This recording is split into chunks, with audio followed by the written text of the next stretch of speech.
Ladies love the skin. Ow. Bring it a little bit closer. The good skin, that is.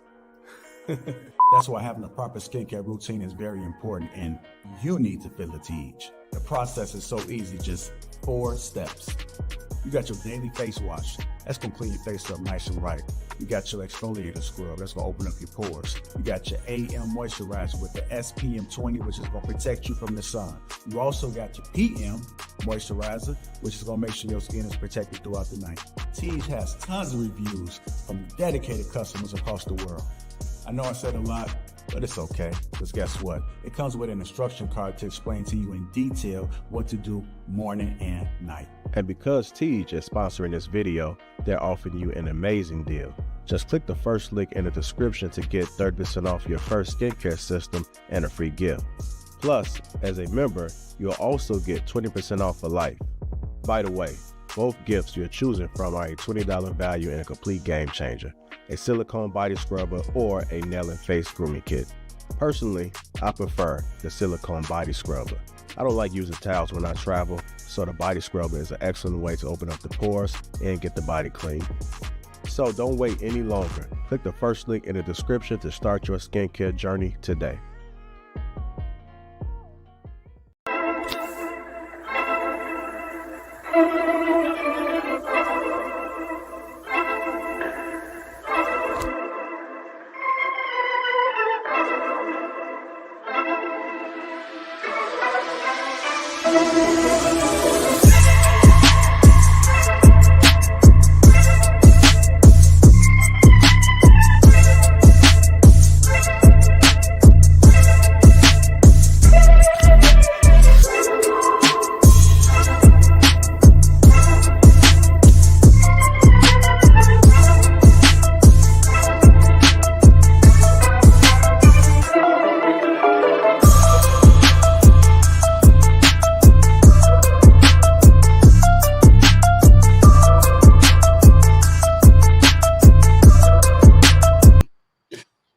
All right, let's go to get this show started, man. Our first topic of this evening, we're going to talk about Glorilla's DUI arrest. I'm going to play the clip for context, and we're going to go ahead and talk about it for a few.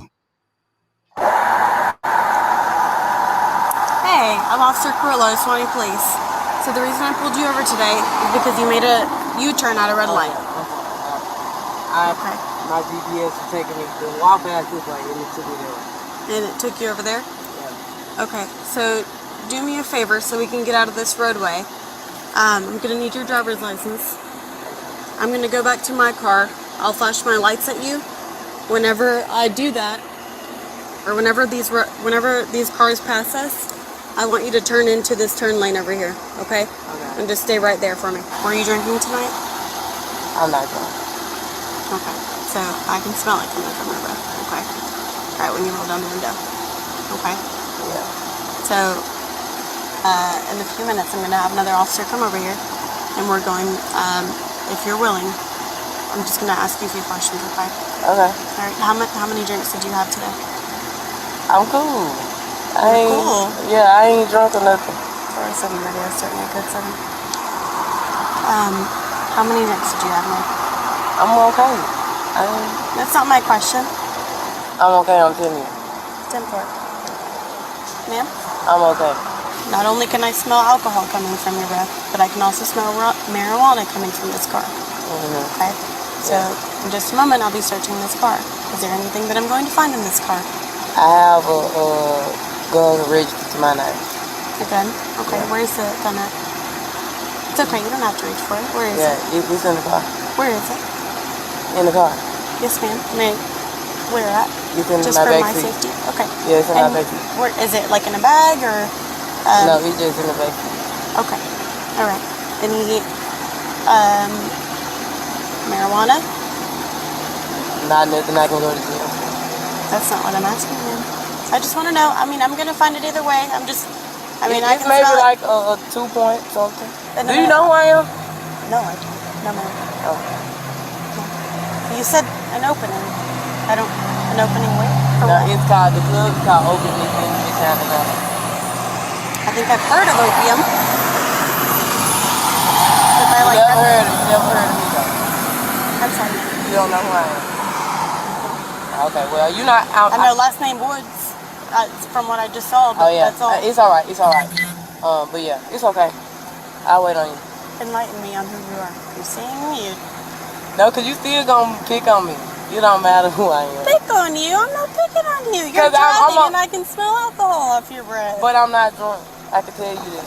I can promise you that I do. But yeah, I'm on your TV. Would you submit to the roadside? And what if I don't? What's my right? Your right is to say no. Yeah.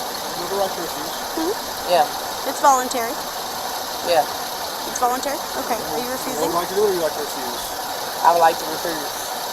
You would like to refuse? Ma'am, you're, cover up. Oh, I'm sorry. Thank you. Alright. So do me a favor, just sit right here for me, okay? Okay. Can you tell my brother y'all names? Yeah, Yes, I'll give ma'am. him all the information. We're gonna go talk to him in just a moment, okay? Can I give him my jewelry off of me? Can you take it off me and give it to him right now? Yeah, actually, that's fine. I'll let you take it all off and Yeah. I'll give it to him. Yeah. So I'll give it to him for you, okay?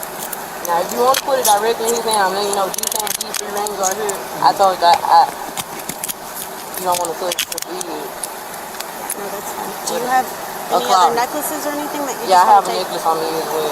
Okay, turn around for me. Can you let me pee on the side of the road? No, ma'am. We'll get to the jail in just a moment, okay? Oh, it's close. Oh my God. I don't want to go to jail. I never been to jail. You've never been to jail? I've Never been to Gwinnett County Jail? I went for 30 minutes. Do I get out the jail fast? That is on them. I don't know their process. I have never worked there. Oh my God. Y'all doing the most. 37 radio, 295, one female.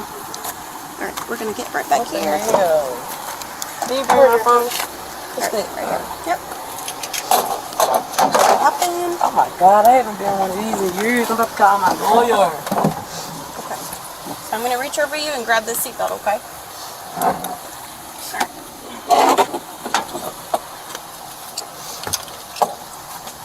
Alright. Where do y'all show the testing? Ma'am? Where the test come up at? What test? The test that prove I'm drunk. I know the video was kind of lengthy, man, but that was Glorilla. Glorilla, DUI arrest. And the thing that stuck out to me, she said, "Do you know who I am? Do you know who I am?" I want to get you guys' immediate thoughts, and I want you to answer the question if you think that celebrities should get a pass, or do you think that should be treated just like regular common folk? I'm gonna go ahead and I'm gonna start with Darwin first. What are your thoughts about it, sir? I don't think they should get a pass. I think if you're gonna enforce the law, enforce it equally among whoever. But we got to be honest with ourselves. I mean, you got some people that's enforcing the law that's willing to bend the law, depending on how much money you're willing to give out or whatever, or if you got a bribery or whatever. You got people out there that's willing to do it. So, I mean, the game is the game. So, at the end of the day, it don't really matter what I think. It's just that's just how the world works. So, but yeah, I would expect it to be the law to be evenly enforced on everybody equally, no matter your status. But that's not always the case. And then, once you start understanding that and accepting that, then a lot of this stuff don't kind of trigger you anymore. Like when I used to see stuff happen, people get off just because they were rich or they were a celebrity. It used to make me feel some type of way. And now that I started to understand how things work, it doesn't do that no more. So I'm able to sleep at night. I'm not losing sleep over this stuff, the politics of stuff. And I'm gonna just keep it short, so for the sake of everybody, getting points. All right, like that. What about you, Bailey? What are your thoughts about it? How did you feel when you saw the video? Yeah, so I think that, celebrities shouldn't get a pass. I think that everyone should be on equal playing fields, but, kind of similar to what Darwin was saying was that, if you have money, you can kind of buy out of those, exemptions of what people who don't have money wouldn't necessarily, be able to do. So All right, Bailey, you think if she was a cop, she would have got off? A fellow cop? Yes, absolutely. For sure. Okay. All right, I'm gonna go to you, Manic Genius. What are your thoughts about it? I actually agree with both Bailey and Darwin.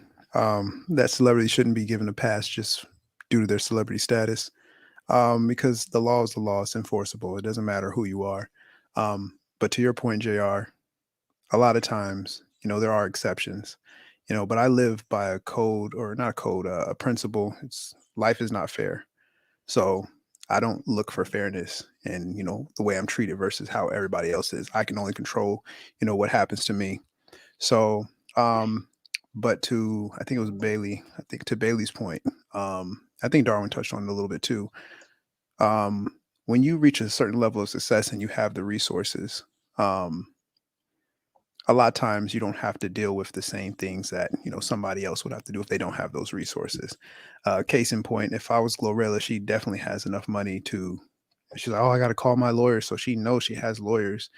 That's the first thing she should have did when she seen those cop lights. That should have been her first call. Like, boom, lawyer on speed dial, and the lawyer could have coached her, what to say, what not to say. It's unfortunate because I don't like to see anybody in a position like this, especially somebody somebody of color. But it's a DUI. The law is the law. Yeah, that's what she should have did. She should have made that call immediately.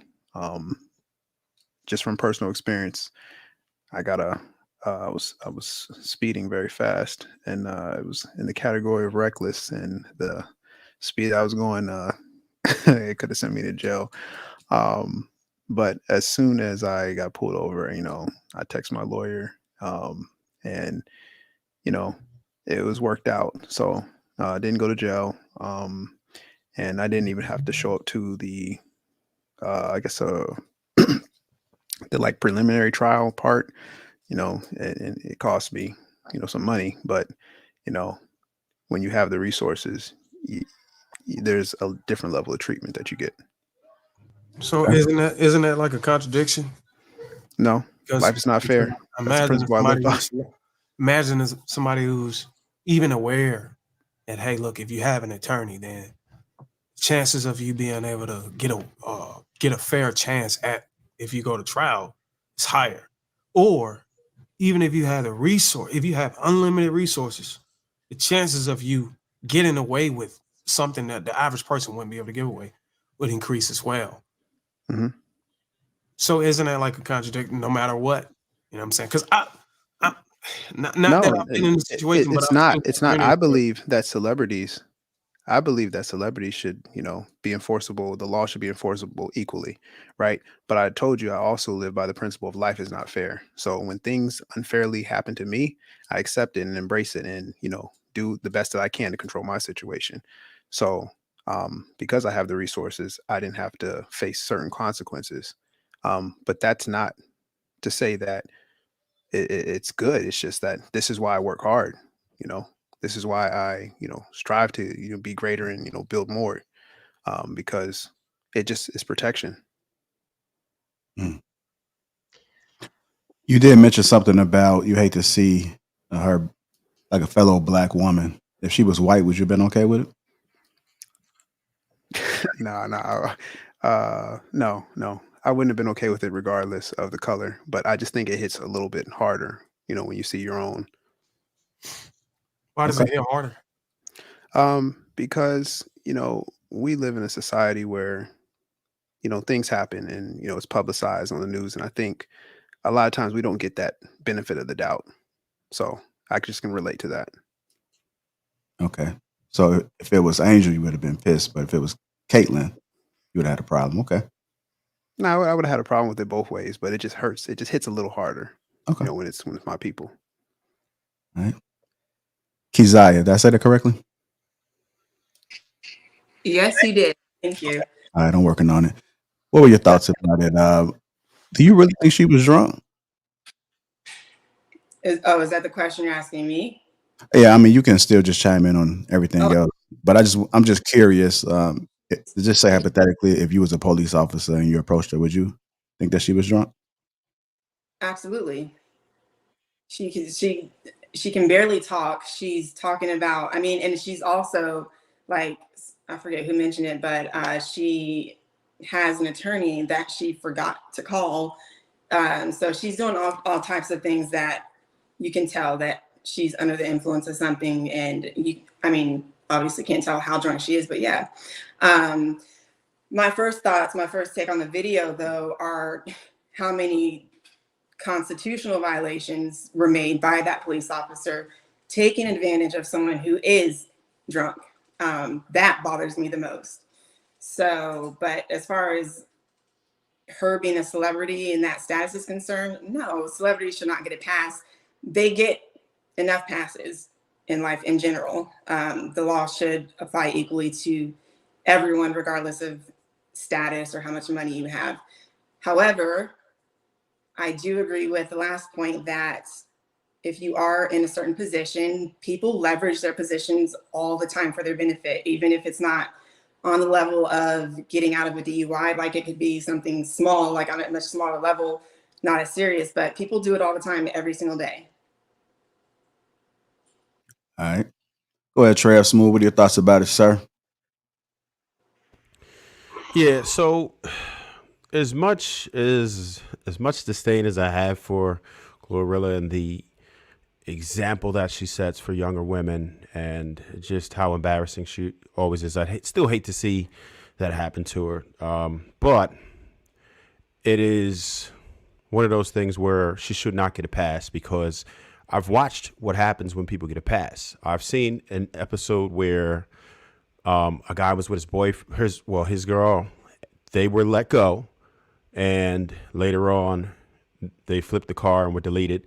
I saw an officer give a break to an individual before. It was a young lady, and she ran over and deleted 2 officers that night. These are separate instances, right? And if your child is out there, you have a teenager coming home from work, whatever the case is, and they are victimized by someone who was given a pass, you would hope that they would not give a pass in a situation like that, just because of the dangers of it. She could really hurt someone if she was drunk. So I don't think that they should take the chance in allowing that. But we can't call her drunk at this point because we didn't see a sobriety test conducted.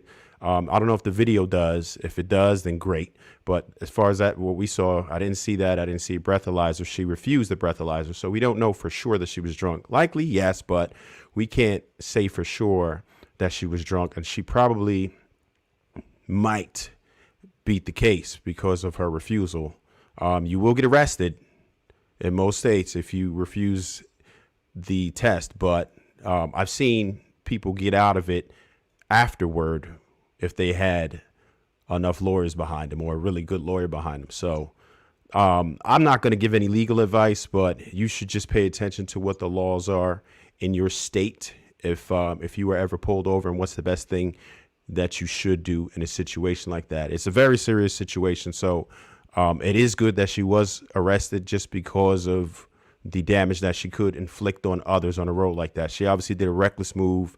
Everything was irresponsible about it, right? When you're carrying, in most states, you're supposed to have it on your person. She's in the South, so they're a little more lax. Maybe you could have it in the back seat. It's not a great idea to not have your firearm on your person at all times. You should have it holstered on your body.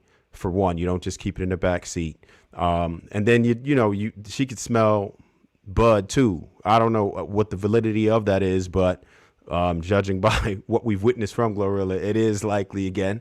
So, so you're drinking and you're smoking and you're carrying a firearm, driving recklessly. Well, damn, what are we doing? Like, do you think that this is the way you're supposed to conduct yourself?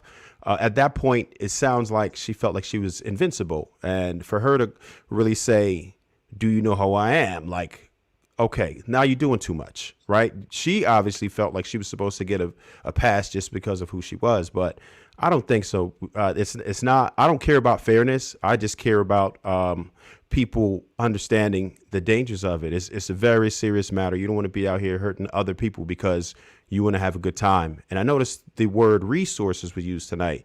Now, she has the resources to get a driver on the spot. She could have hired a limousine if she didn't have one set up. There's so many different things that she could have done. Anybody she would have called at that time probably would have been, she got a bunch of cronies.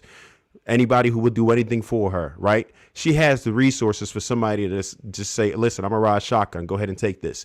There's so many decisions that she made that were poor before that, but we don't know how often she does this. She just thinks that it's cool. And, I know we all make mistakes when we're young, but we have to recognize the magnitude of what those poor decisions can do to others. So I'll leave it there for now. I don't want to be all long-winded. Smoke weed every day. Go ahead, Jasmine. What are your thoughts about it, man? I pretty much agree with everyone, and Trev made most of the points that I was going to say too as well. Like I don't know why she didn't just have a driver, like you're Glorilla, like you have the money and the resources to do that. So that would have been step one for sure. But I mean, she definitely shouldn't get a pass because, like he said, you don't know how often she does this. You don't know if this is, she's just, I want to know what she was actually doing to get pulled over. Like, was she swerving? Was she speeding? Like, what was it? So if that case, if she was swerving, then they could have saved a life just by stopping her and locking her up, because she could definitely hit somebody on the sidewalk or, just an innocent person just because she wanted to be out riding around drunk. So yeah, celebrities definitely don't need to get a pass. They definitely need to be handled just so that way, make an example out of them so that way they can understand that, hey, I need to abide by the rules. I'm not exempt just because I got a little money. Like, you can get out, but you still need to at least understand that you don't get a pass.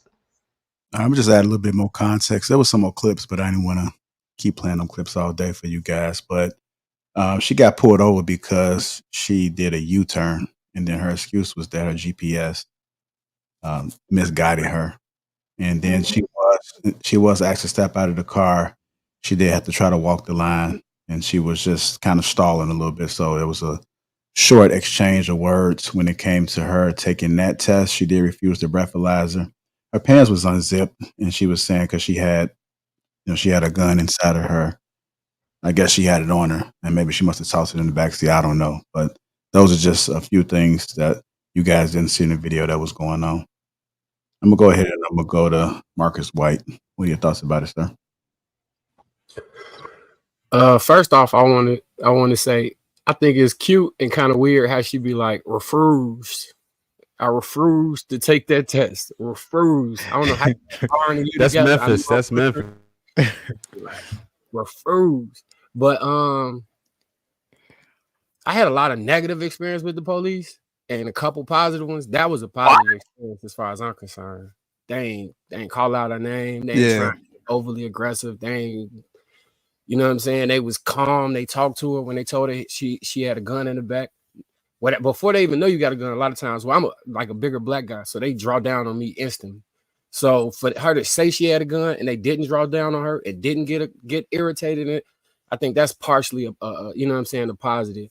I mean, that is just typical like hood shit. They riding around smoking and drinking, and it's gonna happen. You got to expect that to come with that when you're doing that. So yeah, as far as her saying, do you know who I am? I think at some point she might have. I don't think she was trying to flex on her. I thought she was asking her like, maybe they was picking on her because she said it like that. People be paranoid sometimes. She especially smoking. She might be a little paranoid, like, man, they just harassing me. This the hip hop police. They be saying stuff like that. So maybe she thought that's what was going on. Now you just got caught. You're gonna have to hold this L. But I think she handled it well for the circumstances. She ain't flip out and start cursing them out and trying to get extra belligerent. She just was trying to smooth her way out because at first she was saying like she did a good job of not lying, but not incriminating herself. She was evasive, but she ain't lie. You know what I'm saying? So yeah. And I had a question for Keziah. Did I say that right?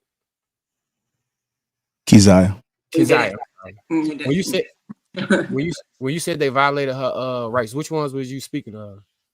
Fourth Amendment. They started questioning her and didn't read her the Miranda rights. Okay, yeah. Once you start all that questioning and you're in Fourth Amendment zone. So you need to read the Miranda rights because now she doesn't have legal counsel available. And that's when you get into the Fifth and Sixth Amendment. But yeah, I just don't like to see officers take advantage of people who don't have counsel there. And that's what they were doing. regardless of whether they were being nice about it.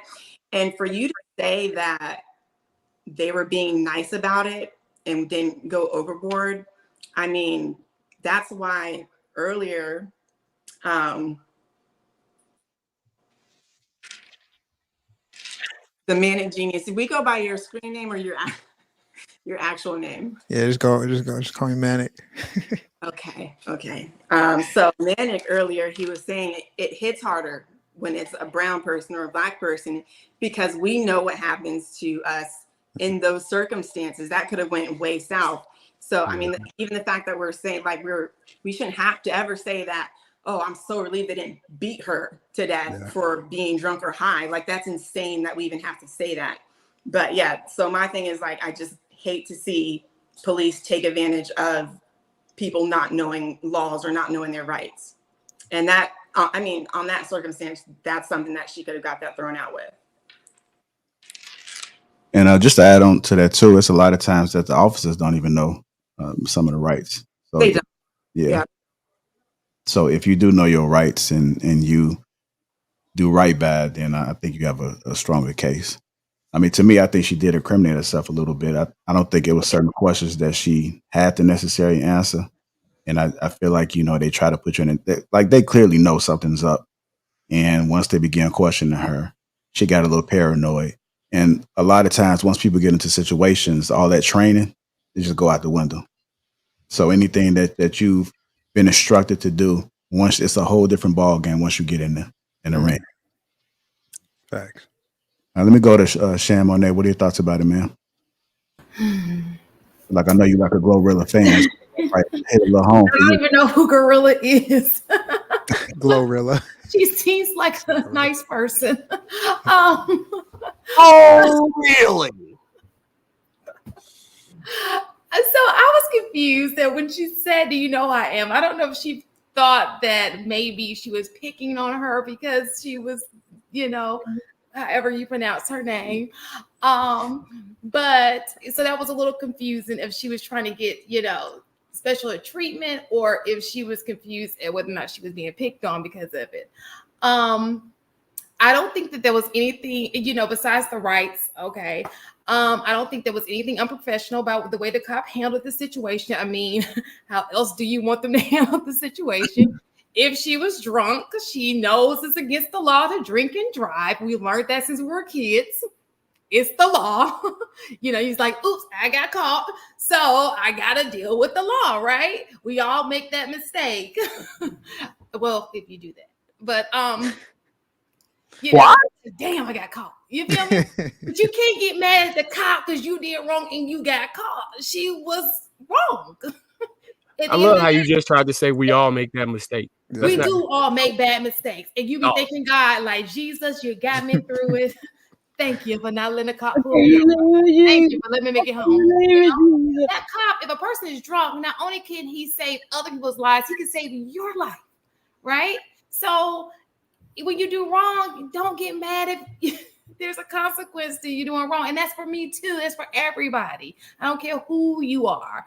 But what I saw was a person who, I mean, besides the rights, I can only go by what you say, but I don't think that it was handled in a bad way. She was very nice to her. I didn't see anything. If you were to get pulled over by a cop, it should be like this, I suppose. Besides the rights, maybe the rights should be read. But I didn't see anything that was like alarming. Like I felt the lady was in danger or anything of the sort. Maybe I'm just tired.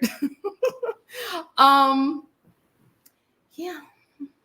So Shan, I actually like what Keziah said. Okay. Like how we kind of like normalize how just how cops should approach us. I mean, I know in reality it's a thing, but if they're truly doing their job, should it even matter if they're nice or not? Well, you will want somebody to be not respectful to you, no matter what the situation is. You can respectfully arrest me. Now there's some drama that goes down, which I don't think there was none. You can be nice to people and get the job done. It was no need to be anything else but nice in that situation. Yeah, she was asking a lot of questions, but who doesn't? Who isn't freaking out at the moment and wanting to get off? Like, regular people do that. So she didn't do anything out of the ordinary. She didn't ask any questions out of the ordinary. She refused, just like a lot of people do when they're drunk, or a lot of people do when they get arrested. There was nothing about that situation that looked abnormal to me when I look at other situations of people who are not even celebrities and they get pulled over. They start asking questions and, doing all that. There was. All right, go ahead, Keziah. I know you want to respond. So I see what you're saying as far as you don't see anything wrong with the way that was handled because the cop is nice. But when you're looking at this from a legal context, the police are not your friend in this situation. And this is not about Glorilla doing the wrong thing. Like, yes, she should get pulled over. No, she should not get away with it. And I definitely agree, like, it's a huge safety risk. But is taking advantage of someone's ignorance nice? No. That cops will be nice in certain situations like that to elicit more information from someone that they really should not be getting. Like, the number one rule when a cop pulls you over or you start getting questioned, just shut up. Stop talking, because they shouldn't be doing that in the first place. Like, so for me, it's like, and this is why, like, a lot of people are not aware of what their rights are. So you see the situation, you're like, well, the cop was nice to her, but why was she being nice? So Glorilla can keep talking and keep telling her, oh, I do have weed in my car, but it's not enough to get arrested for. Well, what else do you have in your car? I'm going to search your car. Okay. Like, that's a very sweet way to get more information.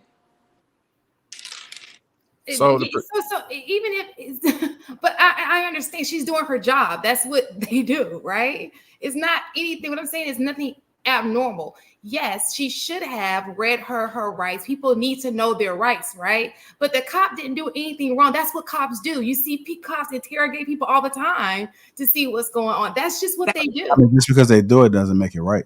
That's not. So at the end of the day, that's not acceptable conduct. So okay, I get what you're saying.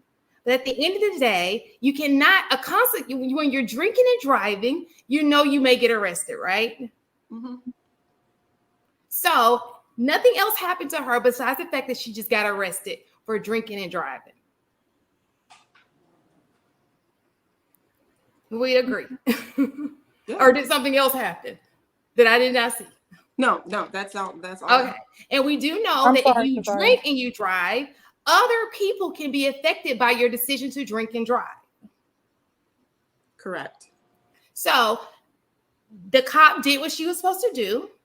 She got her off of the streets in hopes that it did not involve anybody else. That decision didn't cause an issue for anybody else.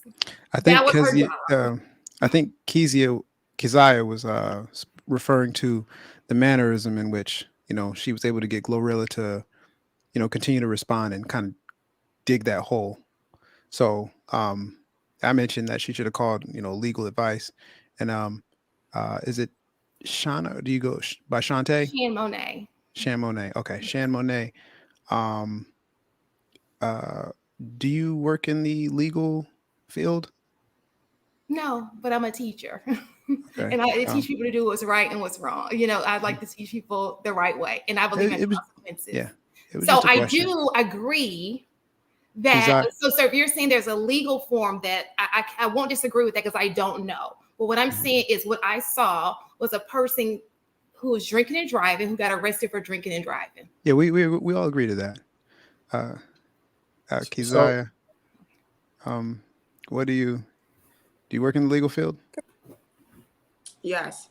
Okay, so you got a little bit more experience. But and from your experience, you were saying that the conduct could have been better. I think that's just all she was saying. To me, I think it's important to educate people. What on the surface appears to be nice is not nice. Violating someone's constitutional rights is not nice. We've had so many instances where police have violated and overstepped, and people die because of that. People get served higher sentences because of that. So I think what I'm talking about is a bigger issue than the initial question, but it's just something that I'm passionate about and I like to educate other people about.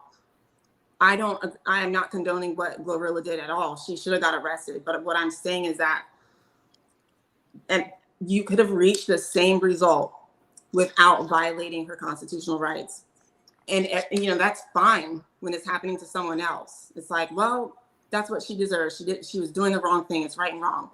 Until it happens to you and you get caught doing something and the police officer that catches you violates your rights. Now it's a problem. So I think like overall globally, like we really have to be aware of that with police, because they will do it and they do it intentionally because they know people don't know. And like the print, Lapeef with the hat. JR. JR, sorry. But did she search the car? I don't know what happened on the video after because that. Wouldn't that be the First Amendment right? What's the First Amendment right exactly? Freedom of speech. No, I thought she said the fourth. I'm tripping, not the first. Yeah, the fourth. Did the video go that far? Yeah, they did have some more, and I'll put the link in there so y'all can look at it in between. But it was some more footage. If you actually go to TMZ, they actually have a lot of footage. They have everything there. Yeah, so I thought she said the fourth. I didn't know she said the first. So while I agree with you about hold on real quick, Mark. Let me just get Ruth in there, because get everybody speaking, then we'll go ahead and get everybody else in the back end. Go ahead, Ruth. Kasai, can you tell me exactly what I didn't hear? Can you tell me what the officer did, the misconduct? I missed that part. Who's talking? It's Ruth at the bottom left. Oh, okay. So when she pulls her over, I missed your answer. I'm sorry. Go ahead.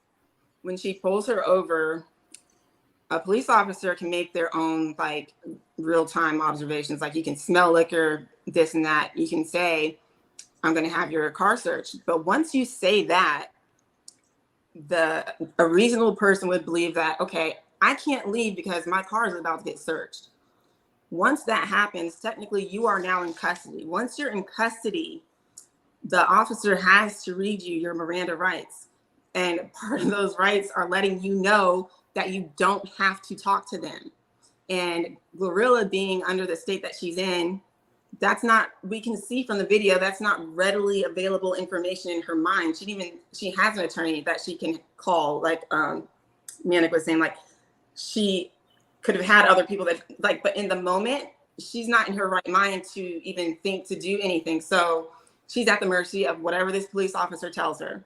The police officer could have been like, I'm going to search your car right now, please get out, and search the car, and it would have been an illegal search.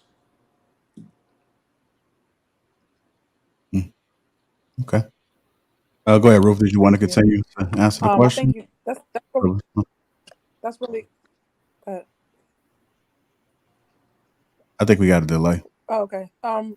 Yeah, I think that's important. Okay. I think it's what you're saying is very important. No, to answer the question, celebrities should not get a pass, but I think people are going to find out real quick. Just because you have money doesn't mean you have power. I'm sure if that was a politician, it would have went a different way. So it's kind of like a hierarchy. Another thing is when you're in a I have to tell my clients when they're in an open house, like you think that realtor is your friend and they're getting information from you. You're like, oh, I like the house, and we're doing this. You tell them inside information, and they use that against you, so they can get their seller more money and you in a bad situation. So that's why you need your own representation. So I know, like what you were saying with the cops speaking nicely, they were trying, just like I'm sorry, I was watching Money Heist earlier. The interrogators talking nice just to pull information out of them and then drop the bomb on them. So you got to be careful who you're talking to, and all the information you can grab from like conversations like this is very important because it could save your life. Because honestly, if anybody just tasted alcohol, a cop could have just made it up. So it's very important to follow policies and procedures because that cop could have been making it up. I'm not saying this is what happened. Obviously, how it played out looks like she was, intoxicated. But if somebody just make it, oh, I smell something. Oh, I see. We know people that have had that happen to them. So it's very important to know your rights. And I agree. All right. Go ahead, Marcus. You want to say something? So so the perspective I'm coming from is like I had some very, very, very bad interactions with the police, and they never actually ever read me my Miranda rights. Not one time. I knew they were supposed to be read, but I've never been read them. And like where we kind of got this saying that because I'm from Chicago, right? So we got what's called jump out boys here. I don't know if you're familiar with that. It's like it's down in profile. So if you on the block that they familiar with, they just jump out and then they arrest everybody that's standing around or in the area. They never breed no Miranda rights, and it's a saying like if you put up any extra fighters, the police will be out there fighting you. So you just go to jail and then you fight the charge from there because it never works out any other way than that. Like it ain't you can't hold court in the street with them unless you plan on that being your permanent court date right there. So as far as so thinking about how I would teach my kids, the rights exist and all that, but I'm gonna have them comply so that we'll deal with it after jail because I don't trust them enough to keep my child safe. And why they debate whether or not that they should do XYZ. I would tell them though, like, they're not your friend, don't speak to them. You can refuse or ask for counsel, ask if you're under arrest, and then from there, they supposed to do all that stuff. But when I'm thinking about it, I'm thinking about if somebody was listening, would I want them out there arguing that at that moment? You know what I'm saying? And I absolutely wouldn't. It just ain't safe. Them people ain't right. So. And so you know what's do so crazy our about Miranda that? rights even read during this? Because like Marcus, I've seen my friend get arrested because she had a vehicle that was so Miranda rights should be read anytime they put you in a car. Is that how it works? Because I don't know that stuff. That's not my line of expertise. So I'm just asking. So when you're put in a police car, you're confined, like there's a metal gate and you're probably in handcuffs, right?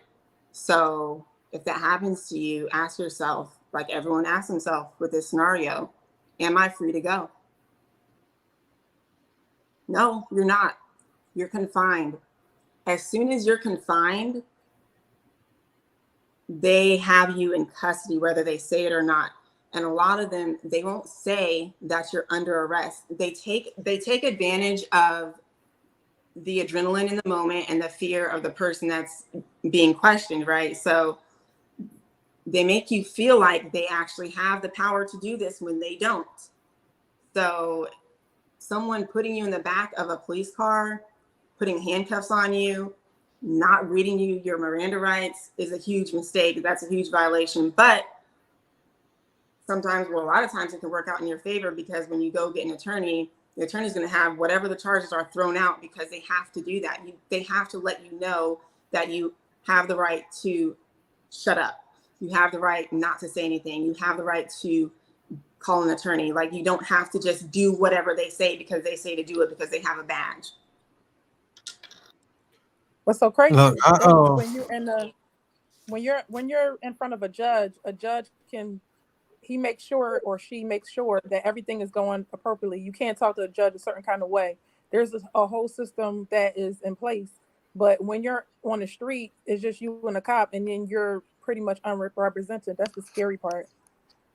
If your lawyer bring it up, then the judge won't ask where you only at sentencing. They ask you if you're aware of everything, and they don't go through like how everything went pre-trial before your indictment and all that other stuff. So, Let me get go ahead, Dara.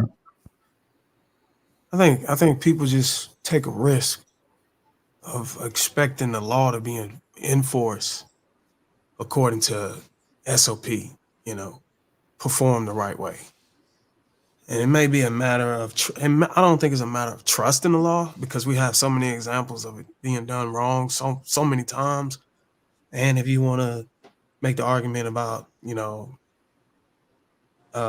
Black people being disproportionately affected by, the law being enforced the wrong way, you could. But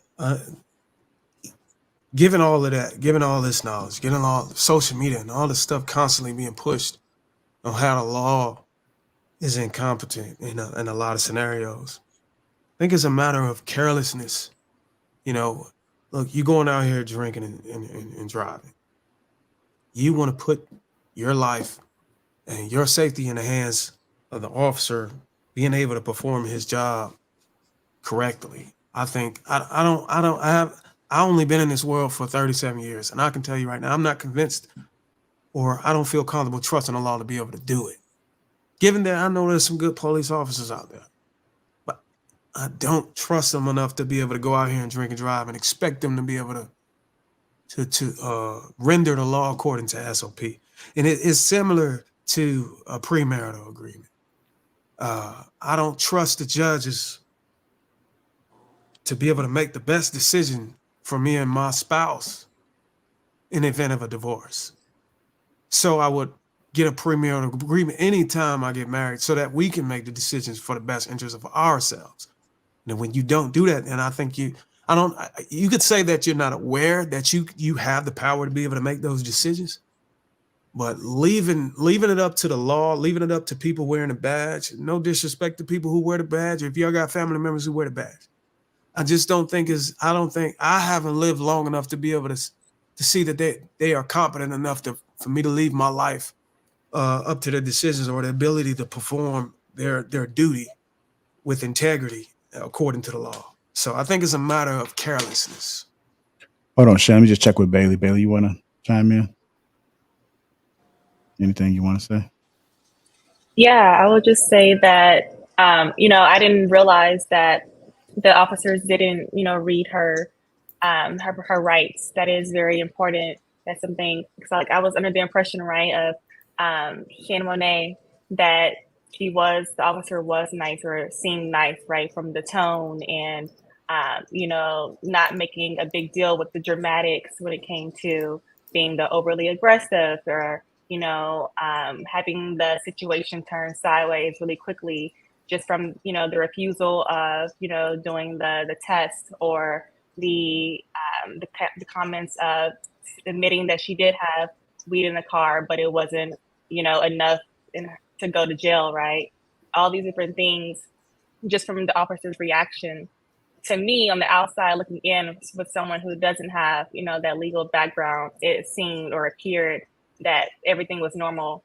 But also at the same time, right, I agree with other people on the line who were saying how she should have, just kept quiet and immediately called her attorney right away. I think that's the best thing.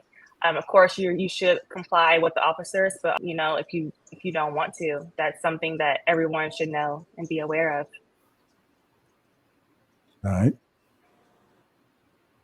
Go ahead, Shame on that. I'm sorry. Well, I was just saying, and I know the rights. Let's just separate the two, right? The legal part, because you're right. You shouldn't speak without an attorney, but at the end of the day, you should also not drink and drive. Okay, so with that being said, she drank, she drove, she got arrested because she was on the road drinking and driving. And another thing too is when God, I knew I was gonna forget. That's why I went out. Oh, people were on here saying, well, she's in a bad state of mind. She was drinking. She can't make these decisions.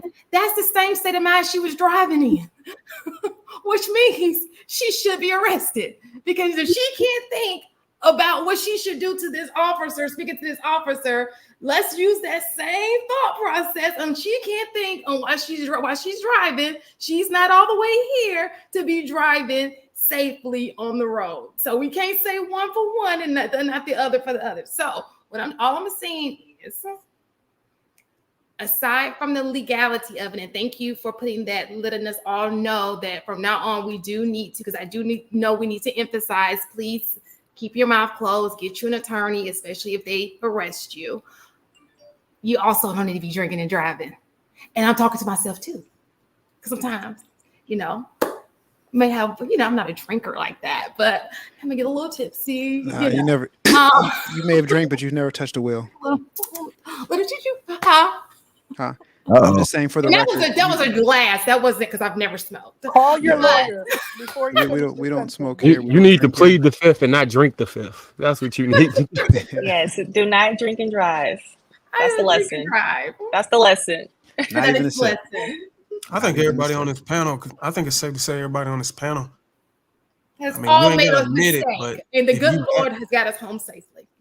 But let's not try it again. That's all. What was that, Darwin?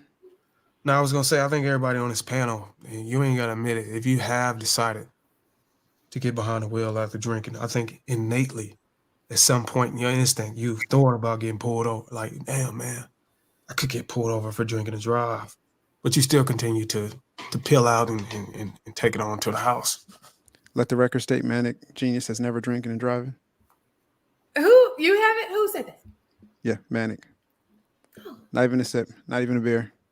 Look at you. Look at you.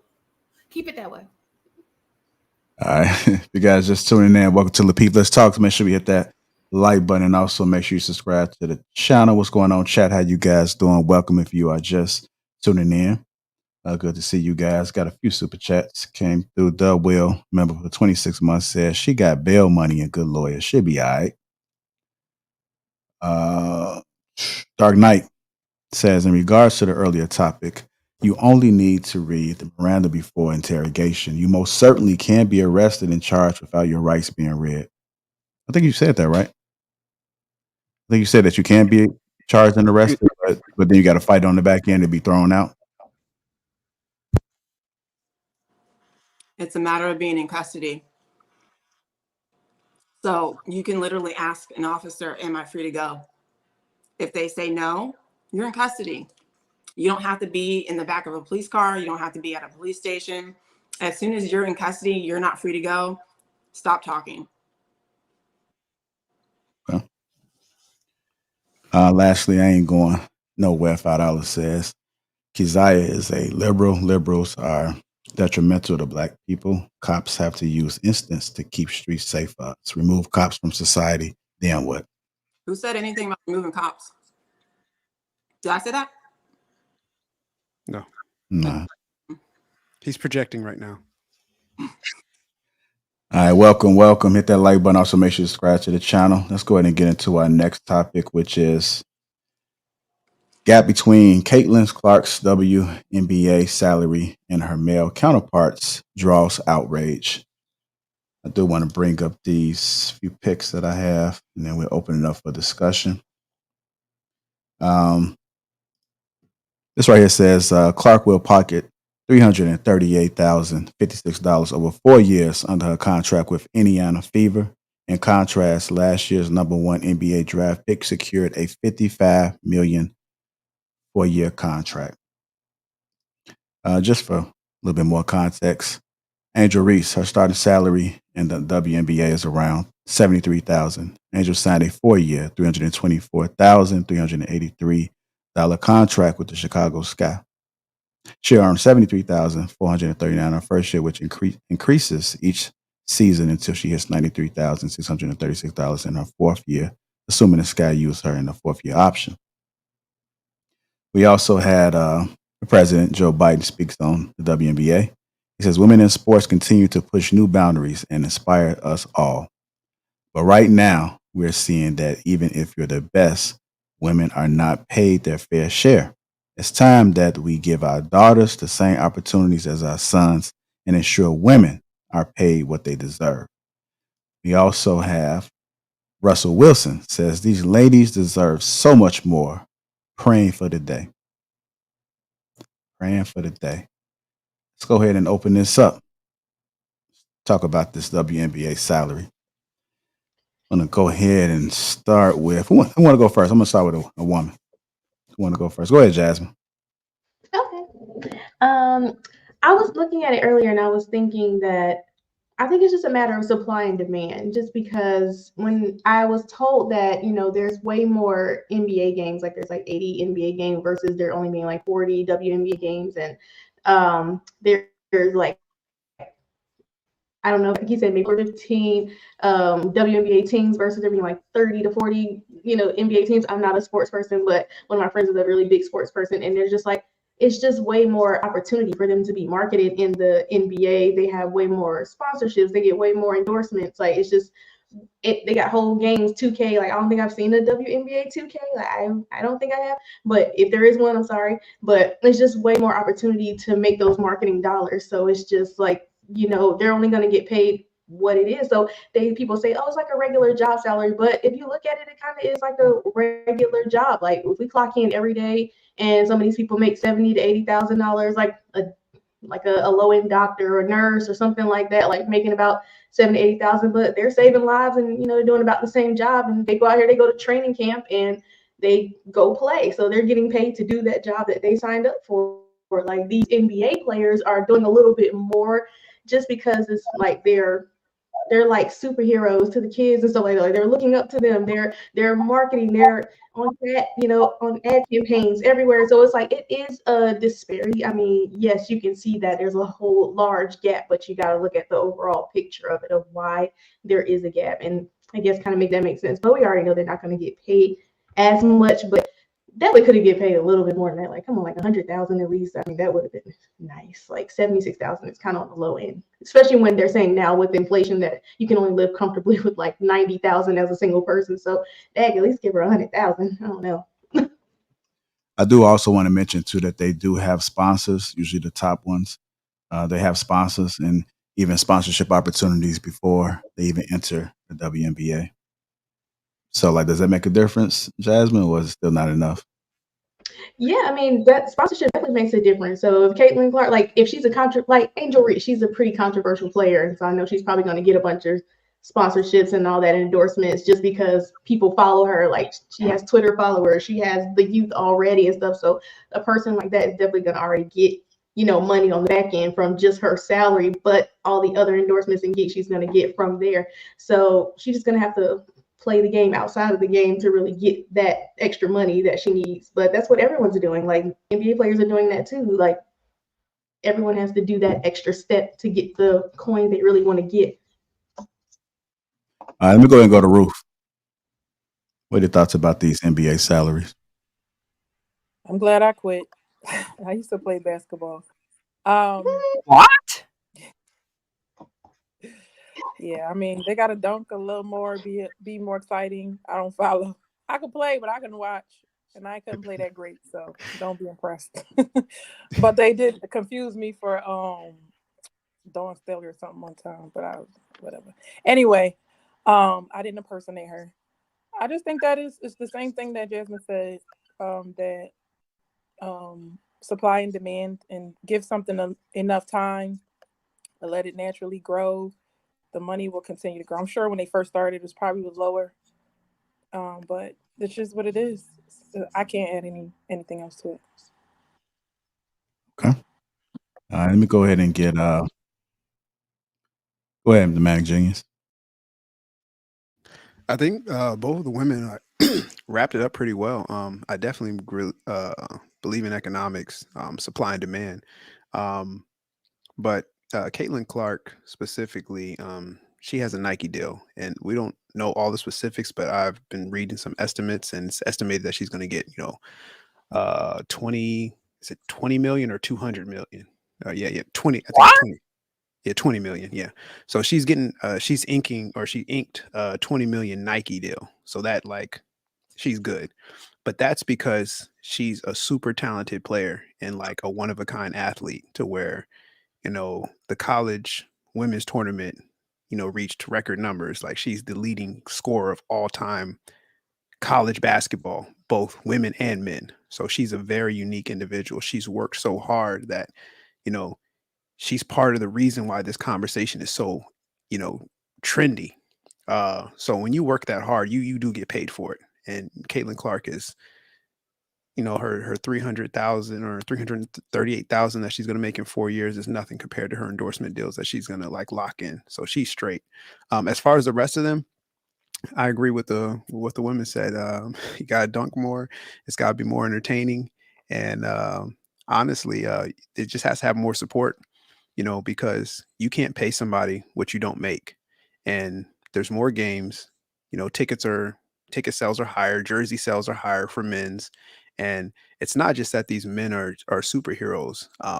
men's basketball has been around for a very long time, and it's super competitive to make it to that elite level. Versus when you watch a WNBA game, you know, I don't think it's any secret that there's some men at the local rec league who had hoop dreams that can get out there and play and compete at the WNBA level. Okay. Go ahead, Darwin. I would say I would also include that as a matter of sort of the way what Mannix said, filling the seats, you know, to get those ticket sales up so you can elevate the salary cap, so you can pay the players even more, pay the staff even more, market even more to get the popularity for the game up. I mean, all these things work hand in hand. It's a business, and if you're not filling those seats, then there's an issue. And I think I think women are going to have to be the ones that really, you know, make the change, but it's only so much you can do. I think there's a lot of women empowerment, but I don't really see a lot going towards WNBA. I don't see it a lot. I don't see all these women that speaks on these TV shows and stuff sitting in the stands as a collective, taking their fans and their groups and say, hey, look, we just gonna mass purchase all of the tickets and show up and root for the Los Angeles Sparks or whatever, even though that's the correct team or whatever. But then there's this skill. I mean, there's a skill. This is a man. I'm not gonna say it's a man's game because I don't want nobody to get triggered on this panel, but it's just some things that a woman just cannot do. And I'm not gonna sit here and act like a woman can play on a level to be awarded $55 million. I just personally don't believe a woman can get her body to be able to perform on a level as a man in this sport. And that is and I think that is the main reason why the salaries are different. And if they do decide, however, to come to an agreement and try to decrease the gap between the pay and the salary, just seeing somebody like John Morant getting paid $50 million or $20 million a year, and then Caitlin Clark getting paid the same, it would be disgusting to know that they would be getting paid the same whenever you put them on the same floor. This dude would probably jump over her and put his balls on her forehead and backwards leg dunk on her every fucking play probably. So I know nobody want to say it, but I guess I got to be the bad guy tonight. There's no fucking way. I got you, Bruce. Hold on. So Darwin, are you okay with her getting offered that Big 3 deal? A Big 3 deal? Yeah, did she get offered a deal? Not sure. I mean, listen, I'm okay with anybody winning or getting through, getting the opportunities, season opportunities. But when you try to put it on the same playing field as men, bro, just stop it. It's a reach. It's a reach, and it just needs to stop. They'll never be on the same level as man. And I'm gonna sit here and stand 10 toes down on it. The skill gap is increasing over time. I mean, men are just getting even better, man. The game is changing. Women are still in the same. They're still playing the same way as Lisa Leslie's and all Candace Parker's when they was coming in. It's no different. You know, you got some people that more Caitlin want to jack up threes more, but there's no different, man. You got guys every year, every 5-10 years, you got a new beast coming in as a man. You got a Zion Williams coming in. Then you got a Ja Morant coming in. Like, it's ridiculous, man. And it's only going to get better. And if you watch the game, you can see that. So I'm looking at this. It says Big 3 offered Iowa's Caitlin Clark $5 million to join the league. She got offered $5 million. I'm not sure if she took it, but she got offered it. Ice Cube? Yeah. To play with the men? I guess so. Hey, I think he's just trying to. I think he's just trying to do something new to go viral, to be the dude that bridge the gap between men and women playing in the same court. So if you and Caitlin Clark was playing 1-on-1, she beat you? No, I would destroy Caitlin Clark. She's young. I don't give a damn. I play ball every day, man. There's no way. Ask Matt Jenkins how I be dunking on people. When I was in high school, Hey, the varsity team, Darwin can hoop, but the varsity women I used got to. my money on Caitlin. I'm not even gonna cap. She's super skilled, bro. You gotta watch her play. I watched her play. No way. The varsity girls used to play the ninth grade boys, and they accepted that. So that's just to tell you the gap in the skill level. So that's real. So we can't really act like we ever going to be the same as the men. We're just not. It's fine. I'm gonna go to Keziah, then go to Trev. So I gotta say, I agree with the majority of what Darwin said until he was talking about balls on somebody's forehead. The NBA they bring in, I mean, I don't even, millions, billions, I don't know. The revenue is insane. Those seats are packed, like their tournaments are packed. Like, women will never reach that level of athleticism that men reach in the NBA. And the same goes for the NFL. Now you have soccer, you have the UFC, you have tennis, you have golf. All of those sports also have the disparity between pay, but it's just not as extreme as the NBA. But it comes down to what others have said, economics. It's a numbers game. If you're not bringing in this huge amount of money, it's an ungodly amount of money, why would you expect to get paid where's the money going to come from? Where's it going to come from? The man. Like somebody says, somebody going to like buy out all the I've seen some games, and sometimes it's actually painful to watch because it's boring. They're not doing the things that male NBA players are doing, point blank. I mean, it's just they don't have the same athleticism that men do, and they never will have it. So the disparity is going to be there. It is what it is. I'm gonna tell you where the money can come from. Raise them shorts a little higher. Now you playing. Go to the parking lot. Do some car washes. I'm just saying, man. Like, you got to understand. Like, a superstar player in the NBA can go on a streak. I mean, just dominating the league and win an MVP. A woman, her stats are gonna dip when she's on her cycle. Like, you got all these other things that's gonna play an effect. What you talking about, Bruce? I'm just saying, let's just be real. There's things that women go through physically that's gonna cause their stats, their performance to dip. The women can speak for. Do y'all agree or disagree? It depends. Okay, then let's just be real. Yeah. Then y'all got the emotion. You on mute now. Y'all got the emotion. If I'm playing against a girl and all I gotta do is say, "Hey, man, your hair looks good," crossover gone. About a whole compliment. You know what I'm saying? Come on, man. Hey, Darwin, we don't want to see that, Darwin. You on your own island with that one. But look, I just want to say this. Like, Kay, you touched on it a little bit, and ladies, I apologize for what I am about to say, but I'm just going to shoot from the hip right here. Can we just admit that watching WNBA is hot garbage?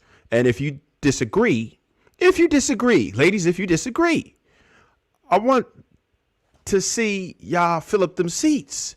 Like, show the energy that this is good. Nobody watches it. I would challenge most ladies, any lady who I've ever asked to name 5 players, couldn't name 5 players. Y'all are sitting in front of computers right now, so I'm not going to challenge you. But no one can name 5 players. You can't name a starting roster of the team in your city. So women agree that watching WNBA is hot garbage. It's a failing league. It's a failing business. It's been down since it started. It is literally subsidized by the male counterparts. That's what pays for the WNBA. And I don't think that they should end it. I think the way that it is cool. But like was mentioned before, where is the money going to come from? Who's going to agree to pay them? If y'all feel this way, then Show support. Buy a jersey. Watch a game. Go to a game. Nobody wants to go to a game because they think it's boring as hell. I tried to watch it, but I'm like, damn, man. If you watch the men, then watch that. Nah. My second problem with this is that people who scream this equality stuff generally don't say equality when it comes to men. The modeling industry is dominated by females. There's no such thing as a male supermodel. There are plenty of female supermodels who are paid way more. I've never heard any man or woman say that, hey, how about equality? How about we raise the salaries of these men so it's more fair? Manic genius, what you say? Life isn't fair. It isn't fair. It isn't fair. You could be good. You could be great. And that's fine. If it's something that you're passionate about, it's something that you love to do, I get it. But y'all knew going in the NBA wasn't paying like that. Well, the WNBA, it just wasn't paying. And hopefully it gets better. Hopefully the women offer more so it could be more interesting, right? Some NBA players tried to help you. Shaq was like, hey, listen, you know what? What if we just lower the joint a little bit, lower the rim a little bit? Let's bring it down to like 6 inches down or whatever, 9.5, whatever he was saying, just so y'all could go ahead and dunk it. I think the slam dunk would be a great addition. Yeah. Most women ain't dunking. You probably got like 2 women out the whole WNBA that could dunk. There's certain things that y'all could do. But what happened? They shitted on homeboy when he tried to give him some advice. Luka Doncic tried to give him some advice. They shitted on him. Like, shut up. Okay, well, guess what? The money's coming from us, the man, right? The money's coming from there, and it's going to y'all. It should have failed a long time ago. Any business that doesn't make money, it's not generating revenue. It's taking losses year after year. Its mere existence is a marvel, right? So we're trying to get money from nowhere. What are we even doing? Like, y'all got to eat that one. I can't go on OnlyFans and make bread. I mean, probably, but not nearly as much as I could as if I was a woman. Don't nobody talk about that, though. Y'all don't care. Y'all don't want equality at that point. Life ain't fair. There's double standards. It is what it is. Facts. We just have to accept it. If they get to the point where they're more interesting, more people will watch, it'll generate revenue. Anybody who got that to see that they need more bread, go and show support. Just in time. Just in time. You want to say something, Darwin? I was just saying, man, I'm hearing some of these OnlyFans models is making more money than WNBA players. Oh yeah, it's a lot. I think women are trying to suppress the fact that their physical attributes is not a game changer. And I mean, I wouldn't be mad. I mean, that's the way that women is made. The woman's body is a beautiful thing. It's a profitable thing. It's an asset if you know how to use it right. And I think I think somebody said something about lingerie football. I don't even know what the hell that is, but I can imagine it's not bad. It's not bad. I watched that before WNBA. So that is really a thing. That's crazy. Do they make more than it? Don't tell me they don't. I'm not even going to ask that question. Don't tell me they make more than the WNBA. What makes more? Lingerie football. Oh, I don't know. If somebody in the chat, just do a Google search. Yeah, because I don't listen. I get it. The lingerie thing. I think that's too much. Maybe the same things the volleyball girls wear or the track girls wear, maybe that. But the lingerie, no, man. Because some of them WNBA girls look, I don't know, bro. Hey, yeah, like damn predator out there, mother, with a thong on. No, sir. Go ahead, Marcus. No, I think y'all pretty much cooked this topic. Speaking of the OnlyFans, though, I know you heard of Liz Cambridge. She like a 6'10" power forward. You subscribe to her? No, I've never been on OnlyFans. but she left the WNBA to become an OnlyFans model. For real? Stop it, yo. Yeah. And she's making way more. She's supposedly making way more money. I'm trying to find Good for her. Yeah, I'm gonna say I'll put the article in the back, JR. But yeah, I think the ladies probably. I think It's 2024. I think women are like, this is their plan, not their plan A, plan B, plan C. Maybe I think every woman's plan D is whenever you hit rock bottom. I got OnlyFans. I can get, you know what I'm saying? I can change my name. You know what I'm saying? I can go to a different city.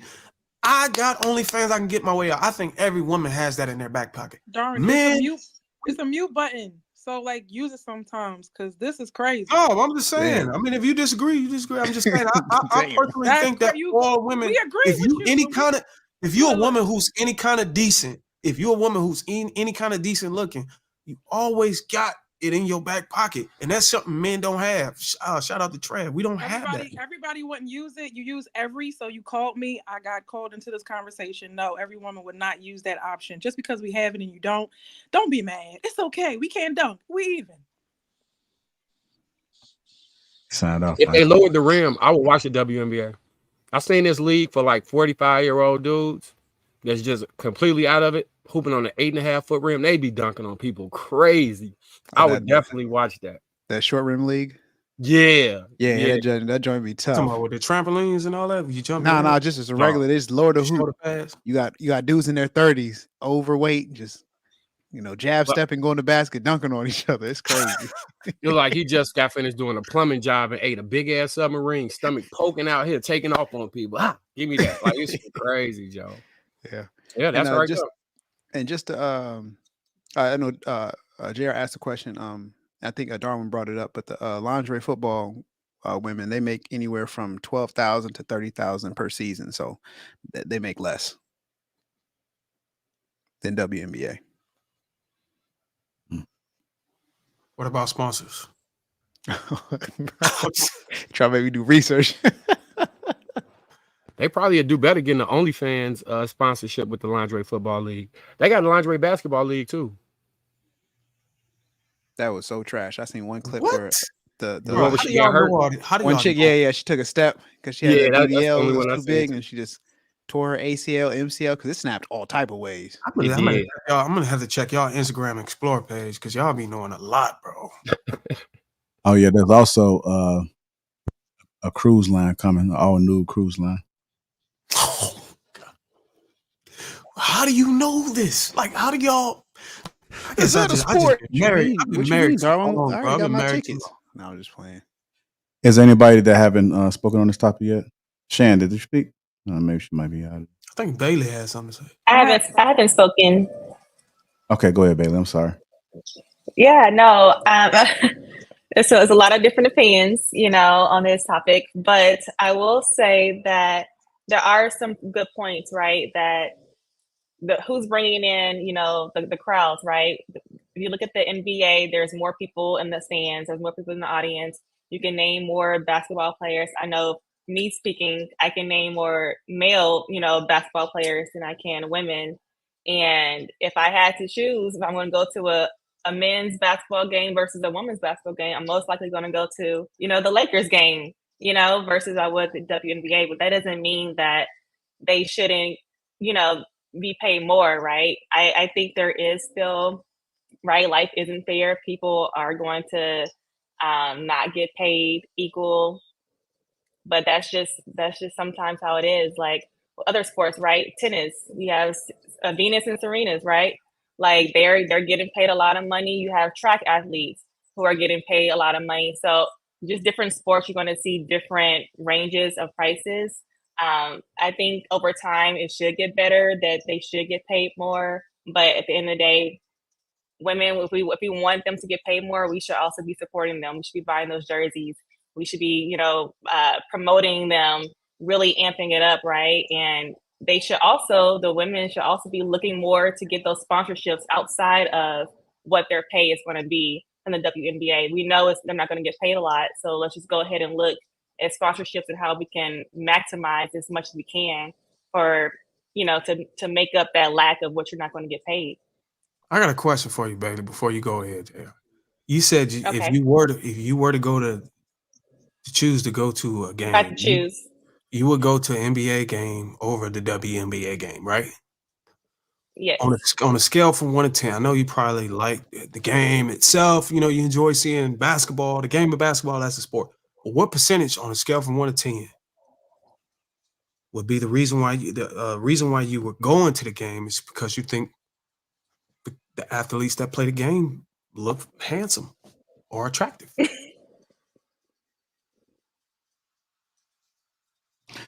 I was kind of thinking that I was going to ask her, like, I mean, yes, more of a that's status a fair thing? point. Is it more of you like the way? On a scale from 1 to 10, whether it's a 7 or 2, or It's a 7.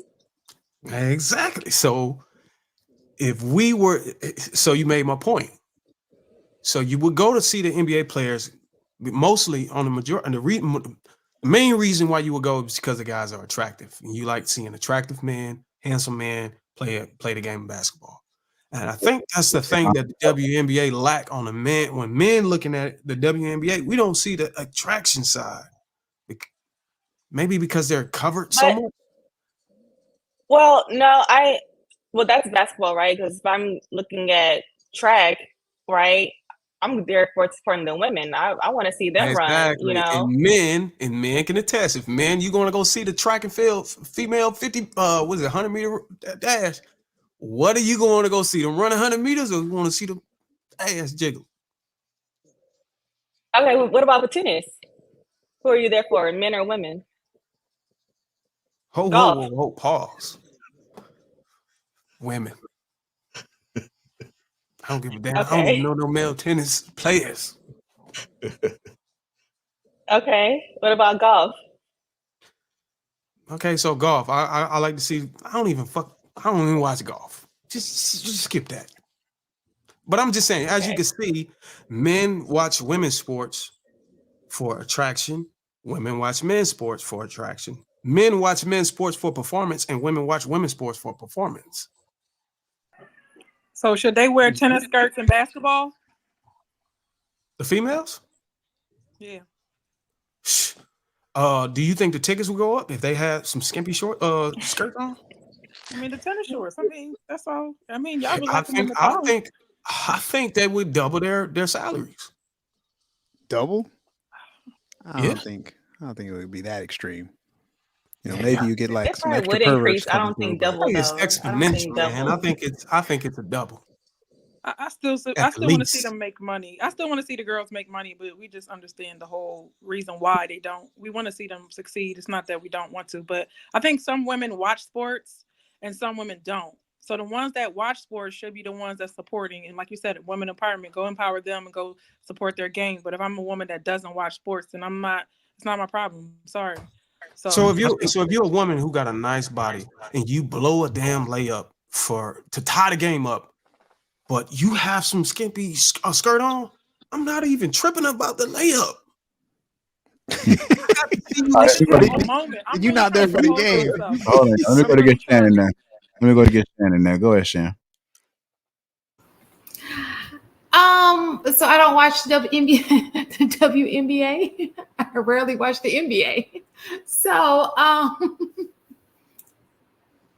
75,000. I would assume that's low. I make more than that as a teacher. So that is pretty low, but of course you have to sell the tickets. I agree with all the guys. You have to, sell to, recoup those prices. But let me just say this. You guys do watch them when they play college basketball, don't you? Because I've seen the hype, because the girls came with it with the college basketball. So I guess if they can keep that spirit and carry it over into the WNBA and get the hype up, maybe the salary will increase, because I do see a lot of attention going towards the female college basketball. So the thing about college is they got a built-in fan base that's loyal, diehard supporters to almost anything you do. Like they create booster clubs, and it's not so much about them appreciating the sport. Of course, because you're in college. It goes with the experience. You're absolutely right. But if they can somehow get those people who are so interested in it to also be interested in WNBA, it'll work. I'm not saying it's going to happen. I'm just saying it could work if that were the case. But as far as the skimpy outfits, volleyball, they have voluptuous bodies and they don't get paid a lot of money, and they were the little bloomers. So I don't think that has anything to I don't think that's going to increase the salary. I think that we're just finding ways to possibly make men watch. In reality, they're just not interested in WNBA. And like you said, some women want these ladies to get paid more, they're going to have to be more supportive and buy the tickets and sell out. The fact of the matter is a lot of women aren't watching the WNBA. They're just not. And it's just the way it is. Supply and demand. Who said supply and demand? Somebody said supply and demand. So yeah, it was Jasmine that introduced it. Yeah. All right. Well, it's going to be quite interesting to see what comes of this. I know it was a lot of hype because I was watching. I never watched either, so I hopped on the bandwagon just like a lot of women hop on the bandwagon when NBA finals are happening. Yeah, it's when I need to jump on. Yeah. I also think Biden was pandering with that comment because he has to have some idea of how the economics work. Yeah, it's 2024. Let him go. Election year. I'm not gonna give Biden the credit. He probably has no idea. He just read the teleprompter, man. That's just his. That's the same thing. Somebody wrote it and he read it. Around each election cycle, I get all these. We're gonna fight for reparation ads. That start. No, Biden was up there like, "What? Women are playing basketball? What? You kidding me? Since when?" I think they got to do something drastic, like take the referees out or some shit. People who watch basketball. If they took the referees out, I would watch. I would watch. Take the referees out. Hey, yo, like my business partner, the sophisticated jerk, he had the craziest, a real funny take on it. I'm not gonna say it out here, but we recorded like a video where we talked about like the changes that need to be made to make it effective. So I'm definitely gonna try to tap in with y'all and maybe we can get that going or something. That conversation. Maybe mud going, wrestling. That shit was funny. That's a sport. Men want to see women. Like, I would repeat it, but it wasn't my idea, so I don't want to take the credit. But I think the UFC females. Oh man, had a funny take on it. Pretty good, right? What if they let them fight? What if they let them fight? Mud wrestling, like take the referees out. That's what I'm saying. Take the refs out. It'll be a different sport. We might be on to something. If y'all see it in 5 years, you heard it here first. Why y'all want to see fighting? It don't have to be fighting, just more. It'll be more physical, but they don't have to like all out brawl. You know what I mean? Just let them rock a little bit. What would it be like? The traditional versus the modern women? No, I'm saying take the referees out, right? Like just how you play ball. You don't need a referee when you play ball. Just like that, kind of. You know what I'm saying? You police yourselves. Oh, yeah. If they start getting paid for the referees females or women, because that's different. Because you might get somebody with a crazy jawline punching another woman. But I'm not saying fight. We're not saying fight. Transitioning, y'all. We got transitioning. You guys just tuned in. Welcome to Lapeef Let's Talk. Let's make sure we hit that like button. Also, make sure you subscribe to the channel. Shout out to the chat, man. Shout out to the chat. See you guys having great dialogue in there. Let me get to these super chats. Advanced reception $2 says lower attendance and ratings equals lower pay. Advanced again says the people complaining don't even watch the WNBA. Big at 11 says when Jasmine can put the snacks down and take off from the free throw line and dunk, then we can talk about more money.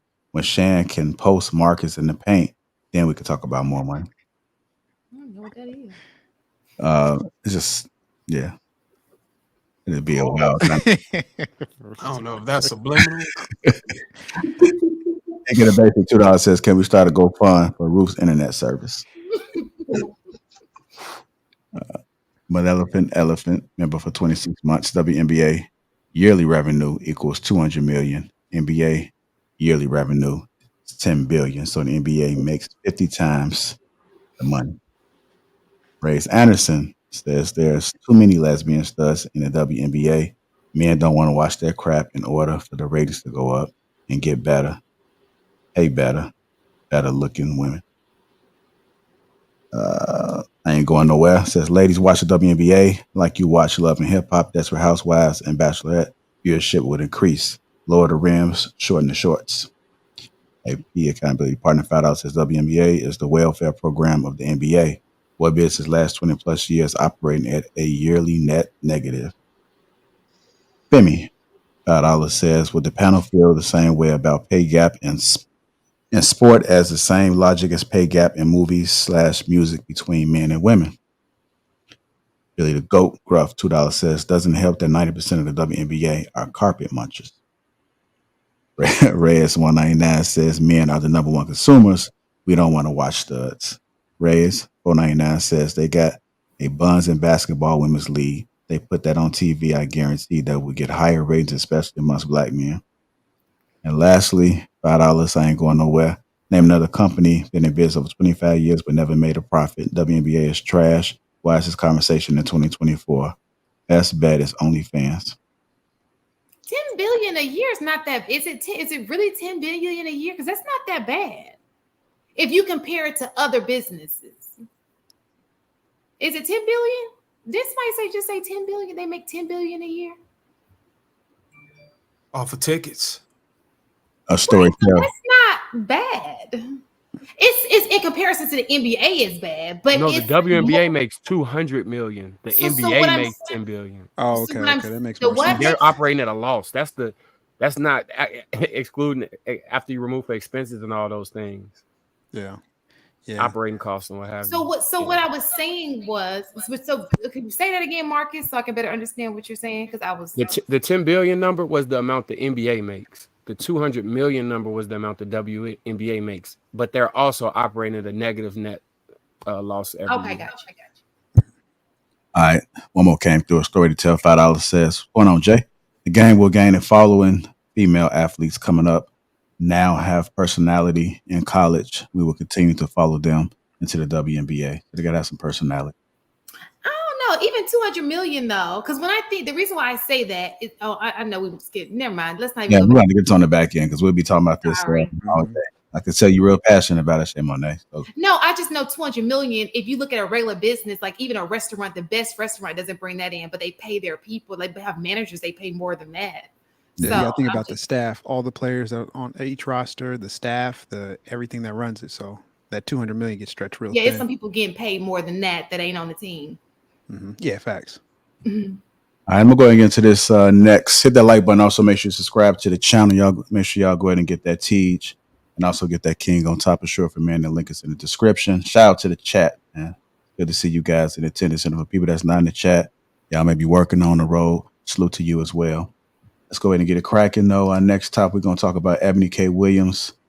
She sat down with Stephen A. Smith, and she gave a brief description on what men need. This video, it's a little bit long, so I'm going to stop in between. I got a few questions I asked.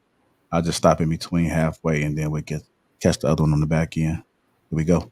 Brought up the black family before I let you get on out of here. You know, I made a suggestion that I thought would help the black family in the years. I love this. And it's not just the black family, it's families all over the place. We were talking about men and women, and somebody asked me a question, and I brought up a strong 7.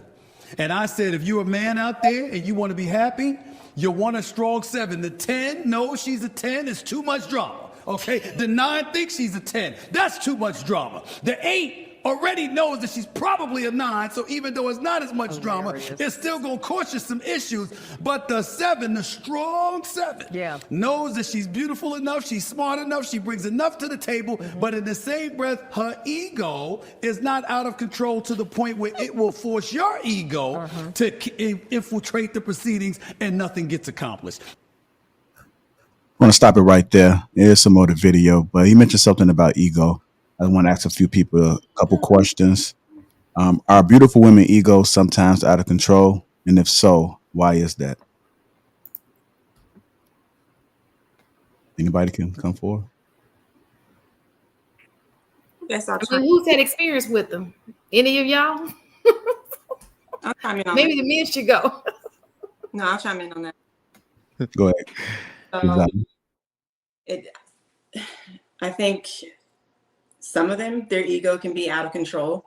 And that's the only way that can happen is if they're enabled by men. So you have a beautiful woman, right? And then she expects certain things because she's a beautiful woman. And there are men out there that will give that to her because she's a beautiful woman. Therefore, that's her expectation going through life. She uses her beauty and her looks to get things that she wants, to get places she wants to go. So the ego is building. She's used to, there's a such thing called pretty privilege. pretty people tend to get what they want, whether they ask for it or not, because people are naturally attracted to beautiful things. So I think there is, I don't want to call it a problem, because I mean, it is what it is. Beautiful women, not all of them, but yeah, there can be an ego issue. But I think that the ego issue is really with younger beautiful women, because they haven't learned life lessons yet and they haven't been humbled by life yet. And it also is with beautiful women who only have their beauty to rely on. I feel like somebody wanted to add on to that or either respond to what she was saying. I agree that that sometimes women that are up higher up on the scale, they kind of have an attitude. I don't see myself a certain kind of way, like I'm above anybody, but people, like, when they meet me, they're like, the way they see me is something as well. So they'll be like, I can't believe you're nice in person. Or I'm like, a lot of people just expect me to be like, I can't relate with Jesus. I can't relate with Jesus. You can't hear me. They expect me to be rude or whatever, and they're just surprised that I'm nicer to them, and I'm like, oh, they're like, oh, you really are the way you are on your video or something like that. That just goes to show you that a lot of women that they look up to or are attracted to, they treat them poorly. I don't think every woman would do it. Just some people operate off of character and principles, and some people operate off of their looks. So they're the more superficial type of person. I remember when I was younger, I always wanted to like either be funny, be smart, or something else besides that, because some people they really don't like, if you work really hard, you're not like, oh my gosh, I'm gorgeous today, or I look beautiful, or whatever. You just being a person, how other people perceive you. I'm sure good looking men, they don't really focus on sit in the mirror all day, but people treat them nicely. It's not their fault. But it doesn't mean that you have to look down at people, talk down at them. So yeah, I think it's a problem. So men have to decide whether looks is the most important thing, or is more to it than that. I had a question for Keziah. You did say that you noticed that in younger women, but you don't think that older women have it? You don't think it still carries on? Or if it does, if there is a cutoff as far as them having an ego, I don't think they can shut it off. I just think it has to be something that they have to recognize. And I don't think a lot of older women recognize. I still think they carry that same mindset into adulthood. Same aura, but it doesn't get the same response. So they're delusional. And that right there is part of what there's a lot, because there's, especially with Black women, because we age better than white women or really any other race, to be honest with you. And you'll have older Black women that are beautiful, but they're still single because they still have this ego that they get what they want because they're beautiful, but you're older and you're, I don't know what you call it, but it's like your maybe desirability, I don't know, it goes down. So it's for younger women, it's easier. And then for older women, some of them still have it, but it's more of a delusion because they're not really getting anything out of it. And it kind of like, men are not going to be willing to deal with that as much as they would be willing to deal with that type of attitude from a younger woman. I would say I agree with you, but I think I tend to see a tendency where women get older. I think that's when you're able to see that they're more out of control or egotistical or out of control as far as their beauty when they get older. It's like the humility is not there whenever they're older. And you would think that, okay, look, obviously, even men when they get older, and depending on what age they get to, they don't look as attractive as they did when they were a young guy, a young man. But I think women when they get older, if they were beautiful, you know what I'm saying, they would think that it sticks. They don't think it's temporary. So they tend to drag that along over the years and try to use that as something to offer. And that's when I think you stated delusion or whatever. But as far as young girls, I think they're just immature. They're pretty, they're beautiful. They just haven't matured enough to know that they can leverage their beauty in a certain way where they can get a lot of things done if they carry themselves a specific way that makes them more suitable for a long-lasting relationship. So it's an immaturity issue as a young age, as a woman. When you get older and you have that, they still seem to have that damn immaturity or that mindset. And it's just, I think a lot of guys have to deal with that. And I think it's a matter of being humble. I think they start to understand when they get humble. And it often happens whenever they get to a point where they don't get the results they want. They don't have the options that they thought they had. And it's unsettling. Yeah, but Darwin, they sometimes Yeah. they say that they can have any man that they want. Yeah. So what? I said sometimes they say they can have any man that they want. Any No, given man. time. Yeah, but that's true. You can have any man that you want, but the way you keep score is can you get married? Can you sustain a relationship? That's how we keep score. Anybody, a man will bust down anything, just about. Most men will bust it down. If it looks decent, he'll bust it down. But we're talking about retention. Yeah. Yeah. I mean, I was I going to say, agree. oh, go ahead. Go ahead, Bailey. Oh, yeah, I was going to say, I feel like, I kind of agree with Darwin that I think as the older women who were attractive, right, are typically worse in terms of the ego because there is the lack of accountability, the humility. I think when you're younger, you're still in that period where you can develop the humility, you can grow, you can still learn. But I think as you get older, you continue to carry that, and that shows, right? Because if they had that pretty privilege and they were able to do, get away with so many things, they expect that, as they get older. And I think, right, like kind of what Keziah was saying, how Keziah, yes, how she was saying how it's the men that are enabling, us, the women who are attractive. They're the ones who are allowing the behavior to continue, to allow the behavior to grow and foster. And then, they get upset when that woman that you created, right, you fed into it, and now when they're older, now it's a problem. So it's kind of like you have to, yes, if you're going to enable, you also have to be prepared to what's going to come out of that. And it's so hard to recognize. I mean, it seems like it's so hard for the woman to embrace humility and recognize, okay, look, I'm getting a little, older. So maybe in order to compensate for the lack of beauty, maybe I should, learn more recipes or learn how to stay in a squatted position long enough so he can get his off. Or, just being able to make up in areas that you lack in beauty. But no, there is no accountability on that. There's Botox. Or maybe I should just try a different bundle of hair. You know what I'm saying? Or maybe I should get a BB. When there could be other things that you can compensate for in the area to make the relationship more stronger instead of just trying to mask it. You know what I mean? Yeah. I'll hold tight real quick. Let me go ahead and finish play a little bit more of this clip and then we'll go to Manic.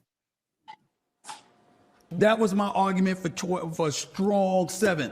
Eboni K. Williams, was I correct in my assessment?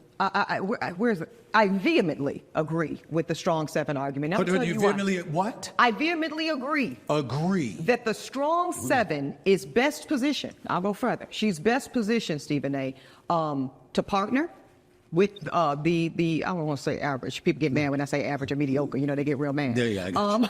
She's best positioned to partner with the majority of available. How about that? The majority of available men, and it's for all the reasons you said. And I actually identified this in my early 20s, like coming out of law school, and I realized that some of the things that myself and my female counterparts were priding ourselves on, being really, really well educated, being very well accomplished, being pretty, but like pretty in a way that society deems is particularly valuable, because we know there's actual pretty and then there's kind of marketability, if you will, the kind of objective standard.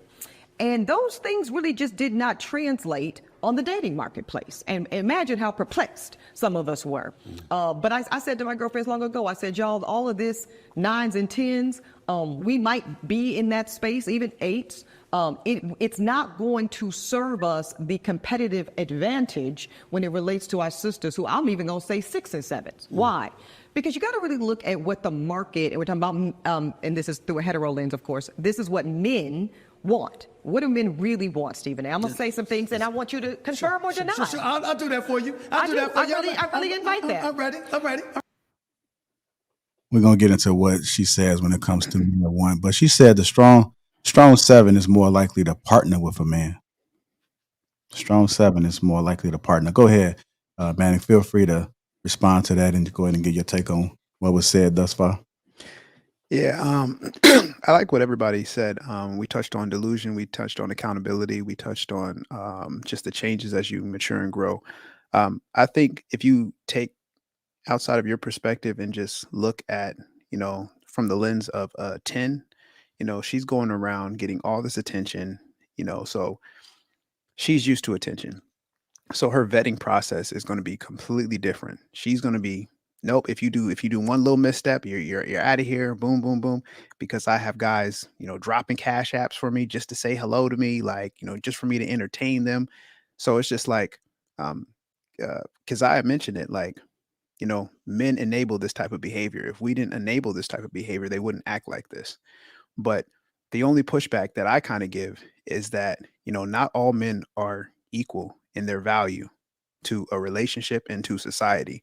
Some men are more intelligent than others. Some men are, just brutes. Some men are, designed to, sit in a corner and, play by themselves.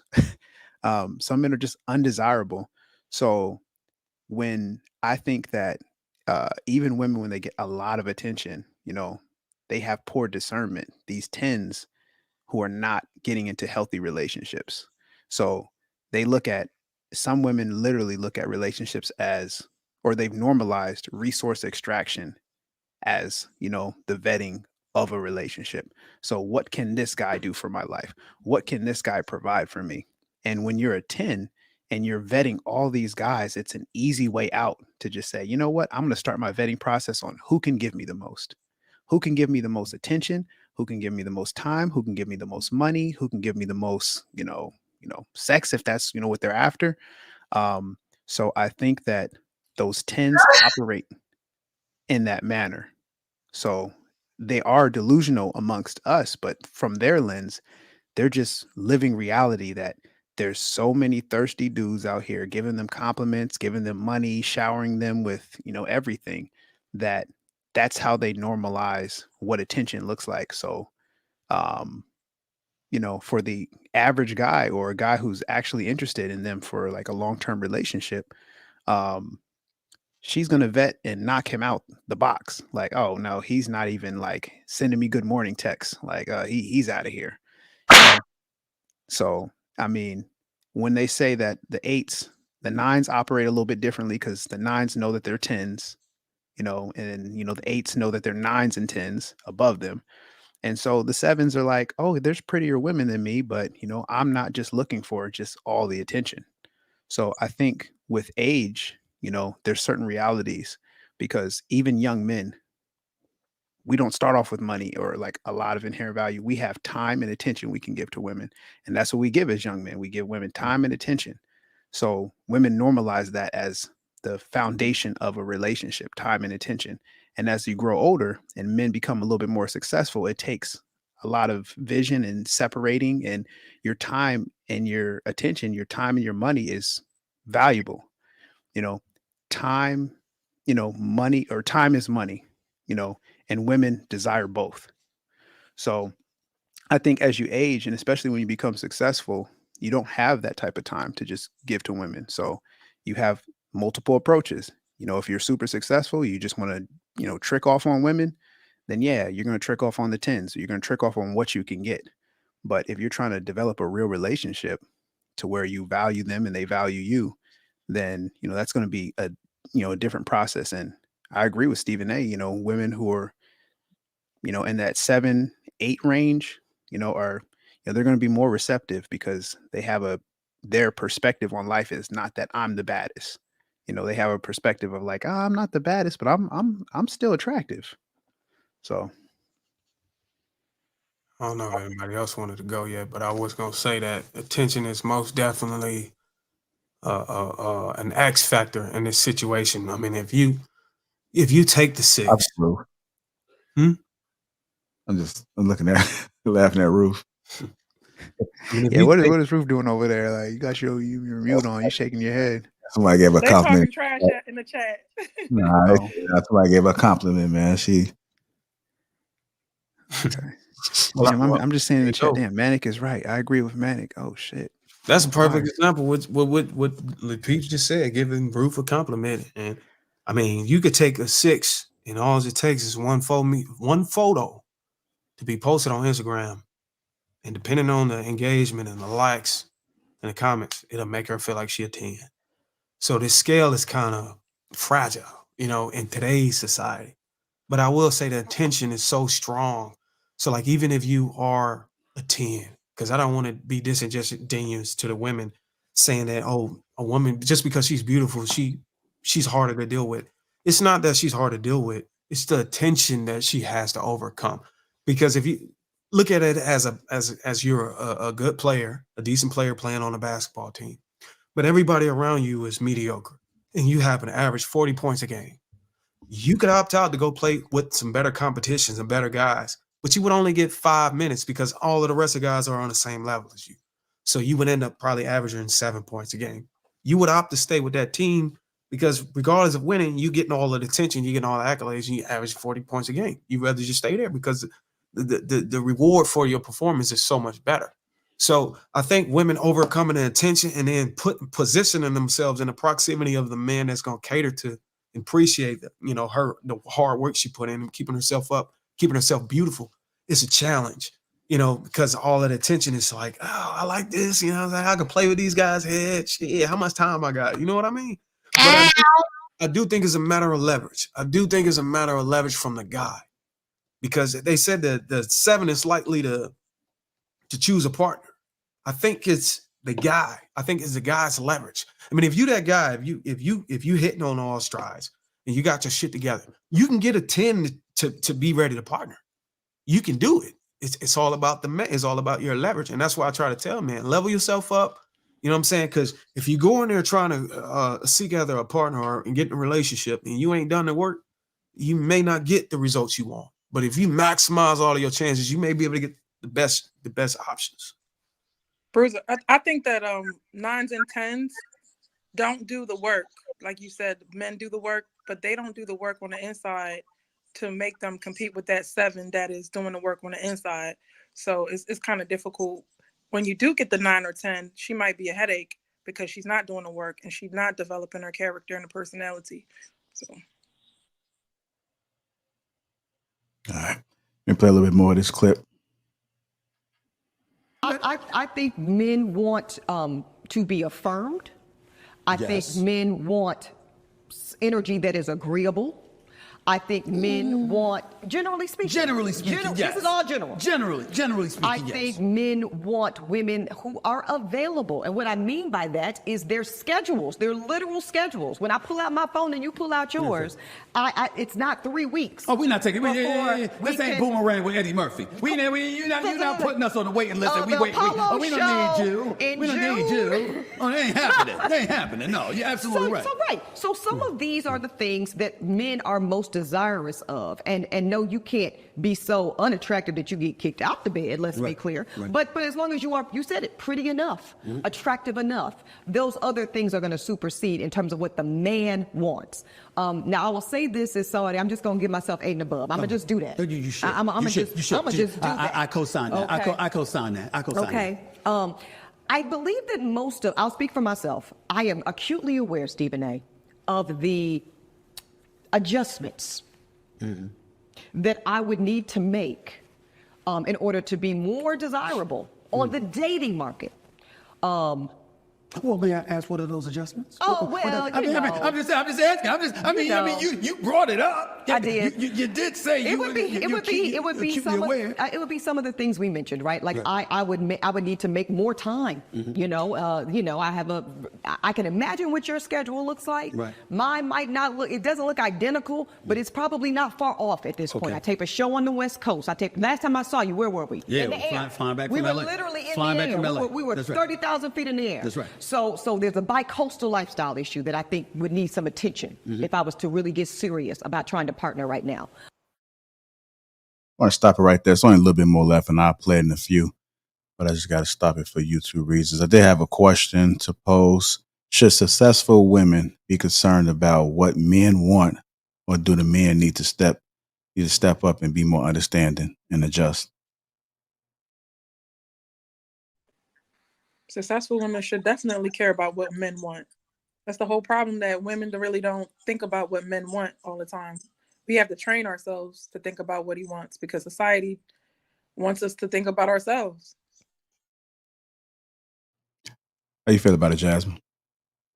And it's a safe space. You can be honest. I think even from a young age, we start, like, we're groomed to figure out, okay, how am I going to be a wife at an early age, especially if you're raised in a household with, like, you know, married parents.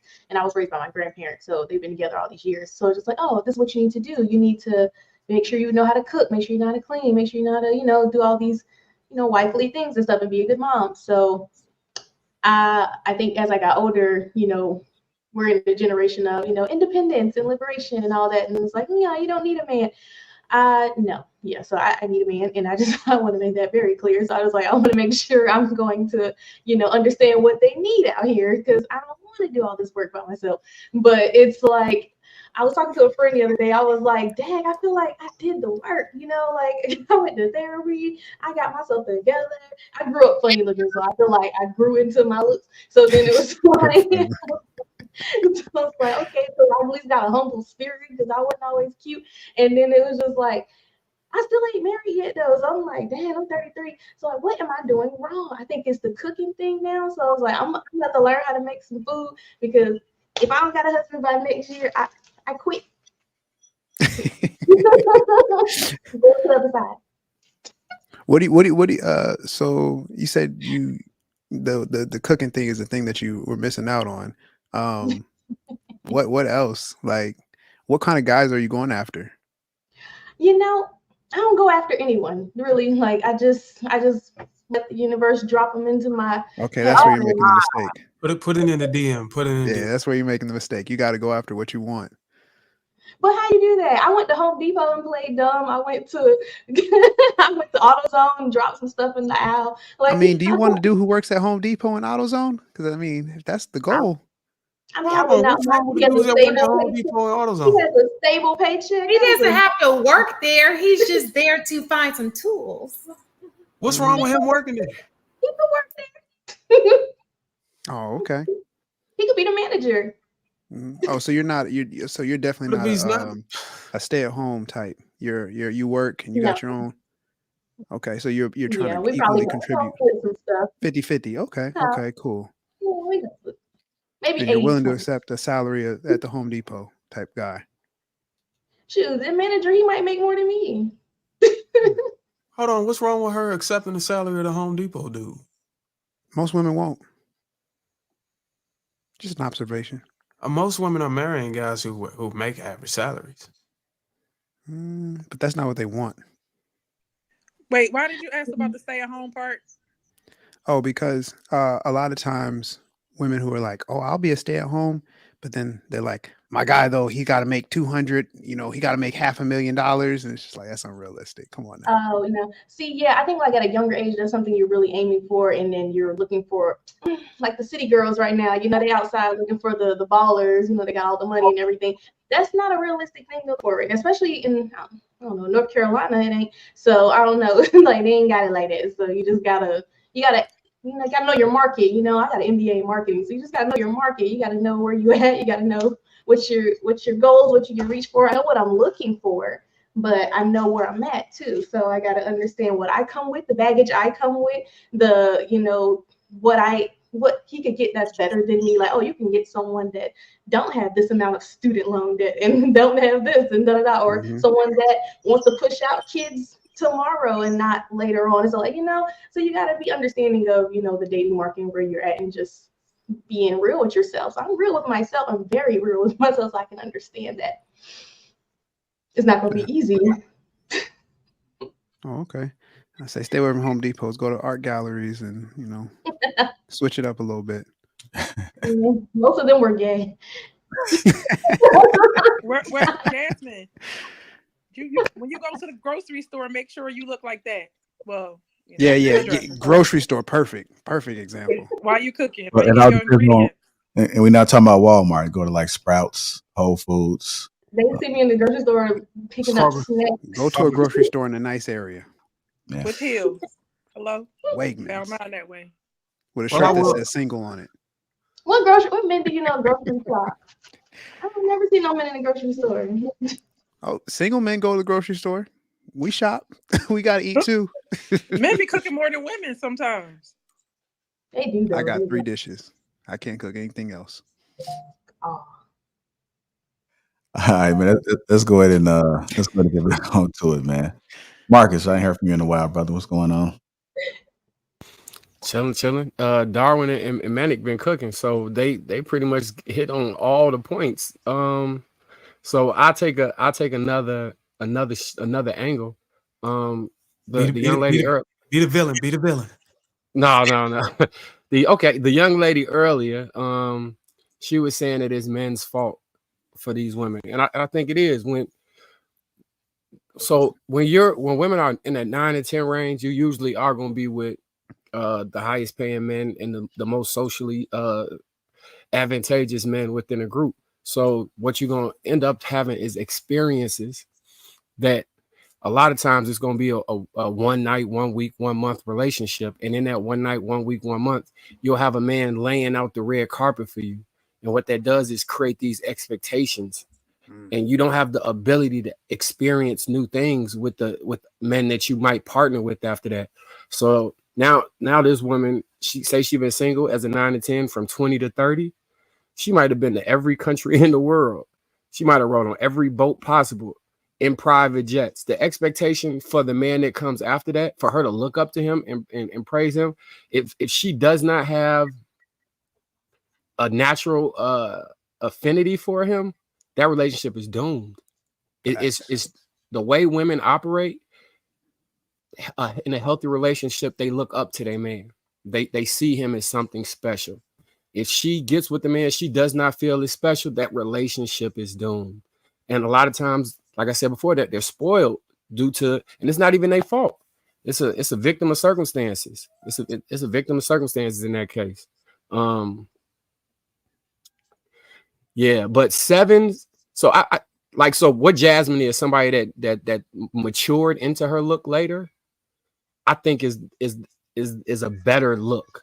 So like you got somebody that wasn't cute when they were young and then they became better. So they had to develop a personality. They're still sweet. They're still a little, like all of those things. Those are the things you kind of look for to play into it. Cause yes, when you're spoiled, you're genuinely spoiled. And a lot of times people can't even recognize that that's the case with what's going on with them. Another good one is women who, no, I'm gonna keep that one to myself. Yeah, nah. So yeah. Not every woman had that experience though. Just because a woman is 9 to 10 doesn't mean she was flown everywhere or did everything. Some women never went for the okie doke at all. So she didn't have those kind of experiences.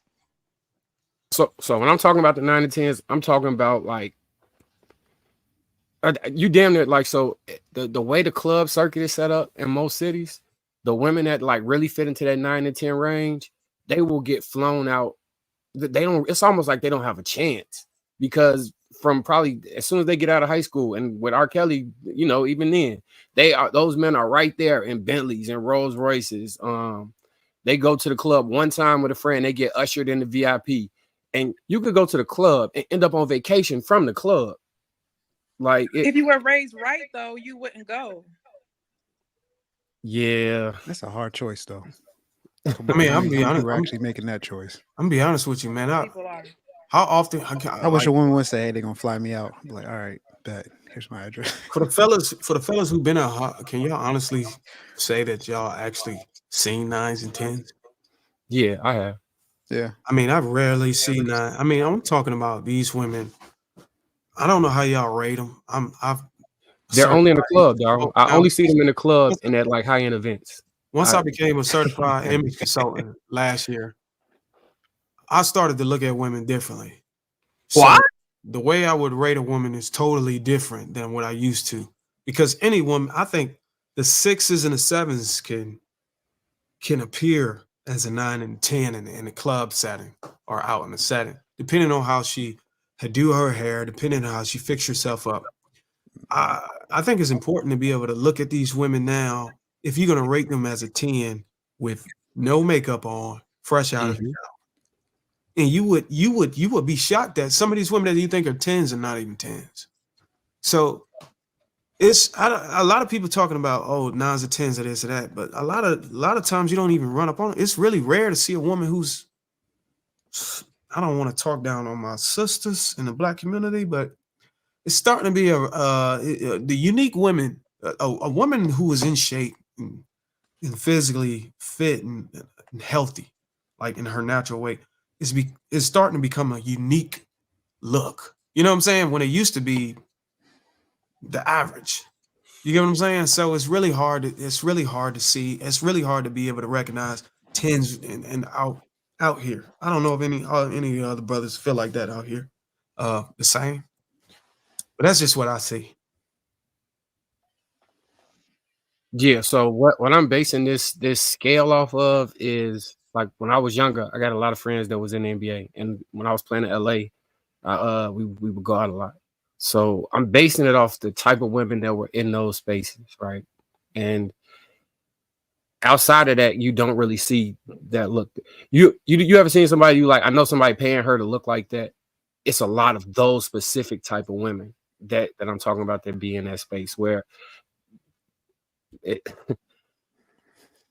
yeah, and Y'all know, oftentimes it sound like you're like the women that like wear a lot of makeup, but then you say, "Oh, I don't want her to wear no makeup." these women didn't have no makeup on. These women didn't have makeup on like that. Okay, just making Yeah, sure. they were just like stunning. Like you look at somebody, you be like, wow, that look is it's not often, but they isolate themselves in places like LA, certain circuits in New York. It's another like some be in the Bay too, and I think Houston might have the same thing. Chicago, we got a small market of it. Like it, like I say, that club scene. Like you got DJs who go to Chicago to fly to Miami to fly to LA. A lot of those girls be the same girls in each spot. I'm talking about. I said they be following too. Yeah, that's so that's the group I'm talking about. Outside of that, I know it's a group. It's people who think they're in that category and they're beautiful, but you almost have a finance life that's of the highest caliber at that level. That's but am I hearing this correctly? That did Eboni K. Williams admit that she know the changes that she need to make in order to be in a serious relationship, but because of the lifestyle, her current lifestyle, she kind of weighed that, and that her lifestyle, the way she's living, is more valuable than positioning herself to be in a relationship. Absolutely, and she don't even fit into that category. You know what? She definitely don't fit that category. I got, you know what I'm saying? I kind of a woman who can go out and say that, I think that's her having some accountability. And Absolutely. for her to say that, it makes me, I'm not saying I'm a fan of her, but I'm gonna start listening to her a little bit more, because I think I think we need to appreciate women who actually are humble and start holding themselves accountable. Yeah, I know Eboni K said some crazy shit years ago, but the fact that she came out and said that, and when women do that, I think men need to acknowledge that and be like, okay, look, she being real. Maybe more women to follow if more men acknowledge and appreciate her being honest like that, because that's not an easy thing to do. It's not easy to sit up there as a woman in her status and say, hey, look, I know the changes I need to be a wife, but because of my current lifestyle, I'm not willing to do those things. Can you imagine women actually starting to be honest and start saying that shit? But I think something you gotta realize too is that she had to learn it. Something she had to learn. I don't think that she always may not necessarily have felt that way, but I think it was something that she had to learn. And I mean, sometimes when you get up in age, you get lonely. And even though she's beautiful, I was watching MTR's a little bit of his live stream that he did when he brought it up, and he had a side by side picture of her when she was younger and a picture of her now. If you could actually see the difference. See, like when we get older, when we're looking at these women, like it's kind of like our mindsets kind of grow with the people. So when we see people this age, it's like they're beautiful as their age. But when you look at the youth, it's completely different. Because when you have that side by side picture, I'm like, she looks completely different. But I mean, I can appreciate that. Like, I could appreciate that. Maybe she learned, and it might have been not the way she wanted to learn that. You know, she got humbled or whatever. But still, she's able to speak it.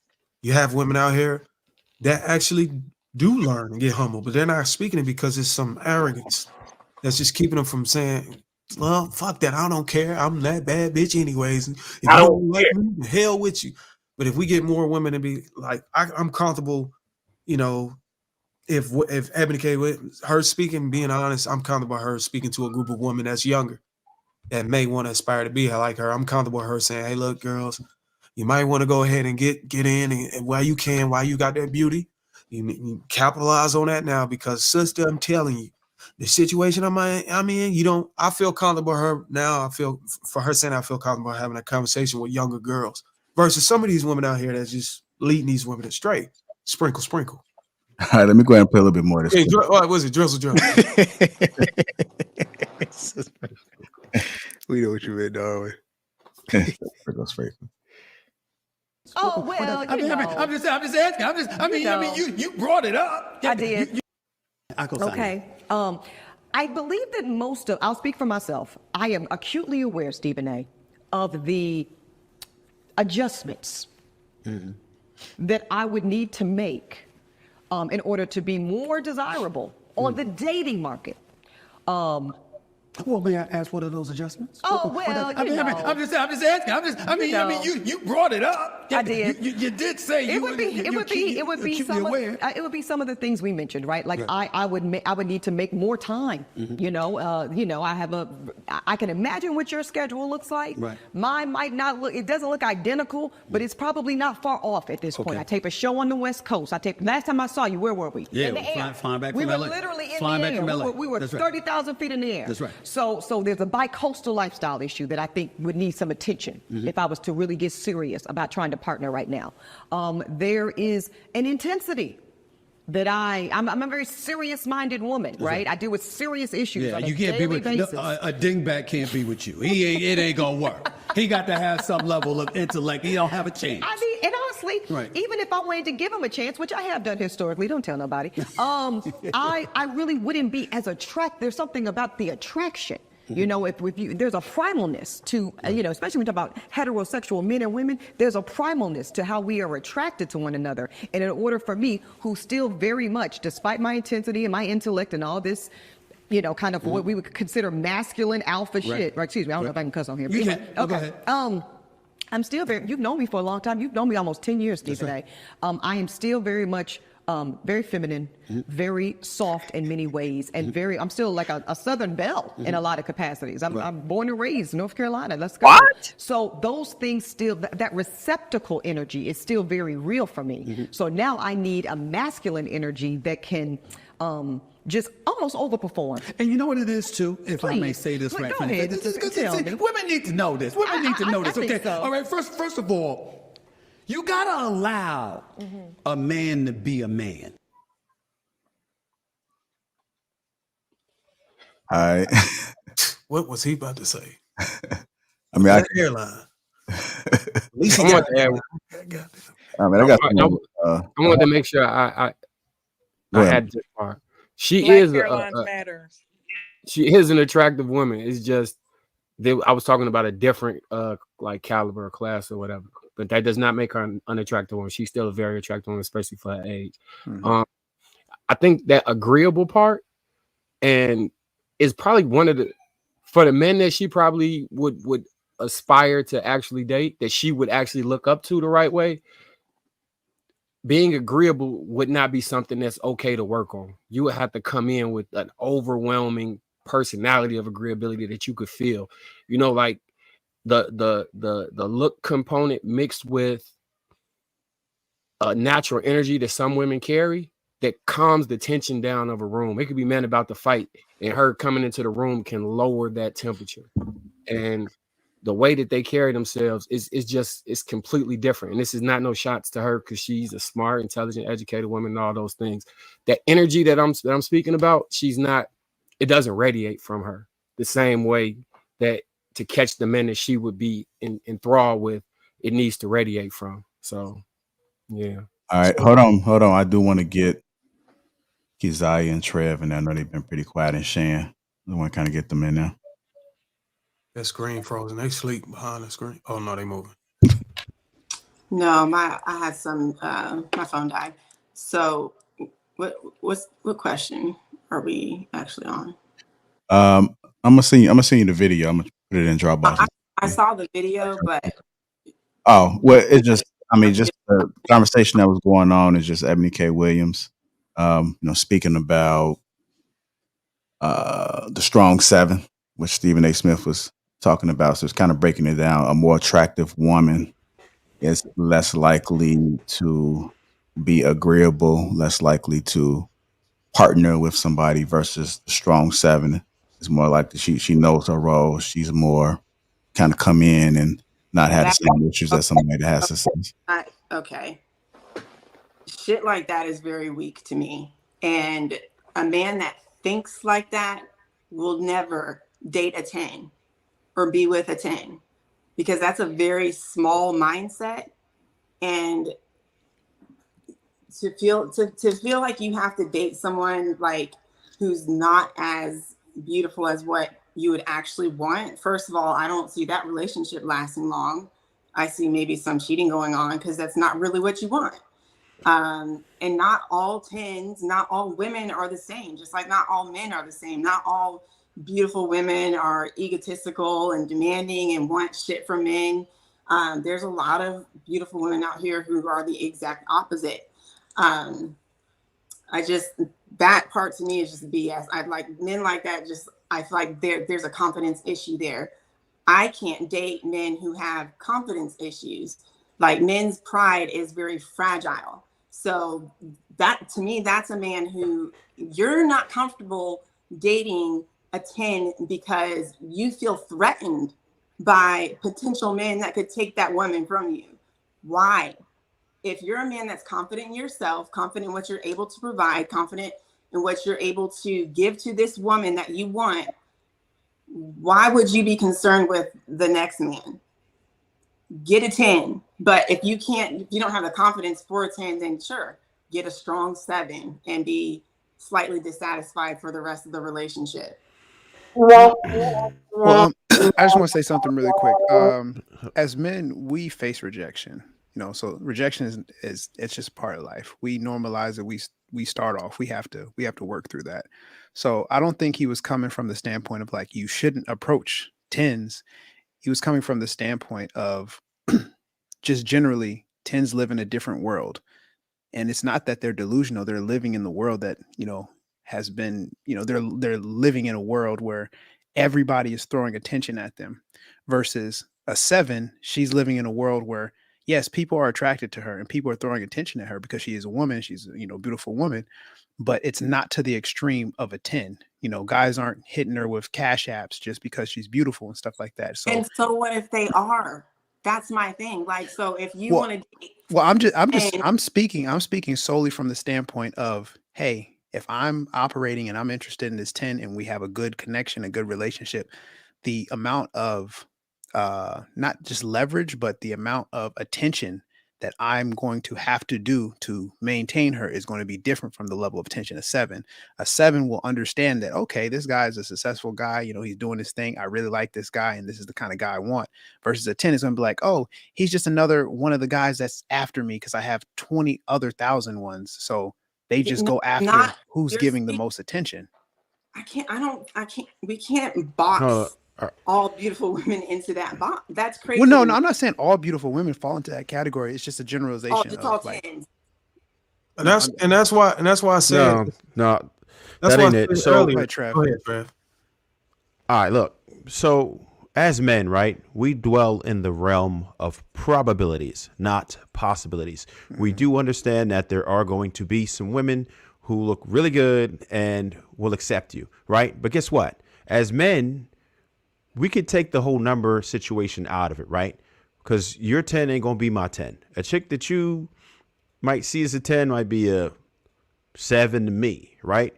So, but what you learn is what your speed is. As a man, you're going to eventually calibrate and understand who you have access to and who you don't. And when I tell you, as one of them guys back in the day, I knew, look, my take rate was between 80 and 90% because I knew what I would get after a while. I faced rejection. I didn't like rejection, and I didn't have to worry about rejection because I already knew what I can get. Of course, sometimes you could catch a chick on a flyby, but you already know what it is.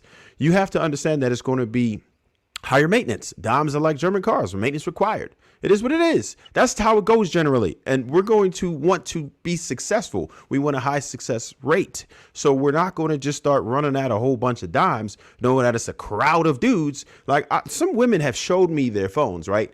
And their dating app messages look way different than ours, right? You can tell who gets what. We don't get the same type of attention that women do. It's very easy to say that as a woman because you don't face rejection as much, not nearly the way that men are rejected. First off, men do 80 to 90% of the pursuit, and then we take rejection all the time, whereas men generally don't reject women, at least initially, right? Or if we're talking about attention and retention, that's two different things. Bruce will tell you. It's different. But when we're talking about immediate attraction, being able to at least close, get a date, it's very different for us. So we can't be bothered with a bunch of hoopla that we're not interested in. We want a female that we know we can maintain. I'm not going to try to buy that Lambo if I can't take the engine out after 20,000 miles to maintain it. That's not for me because I don't have the money to do that, right? I don't have the attention to do that. I might be on my job and I can't really maintain it like that. She's being bombarded with opportunities on a regular basis when she look a certain way. That's just what it is. And a lot of men just don't want to be bothered with that. They don't want their woman to have that much attention and they have to constantly compete. And it's not weak. It's just understanding the probability that you might fail at this. And there's nothing wrong with that. If you know what it is as a man that you can get after a while, because certain women will gravitate to you and you will repel some women.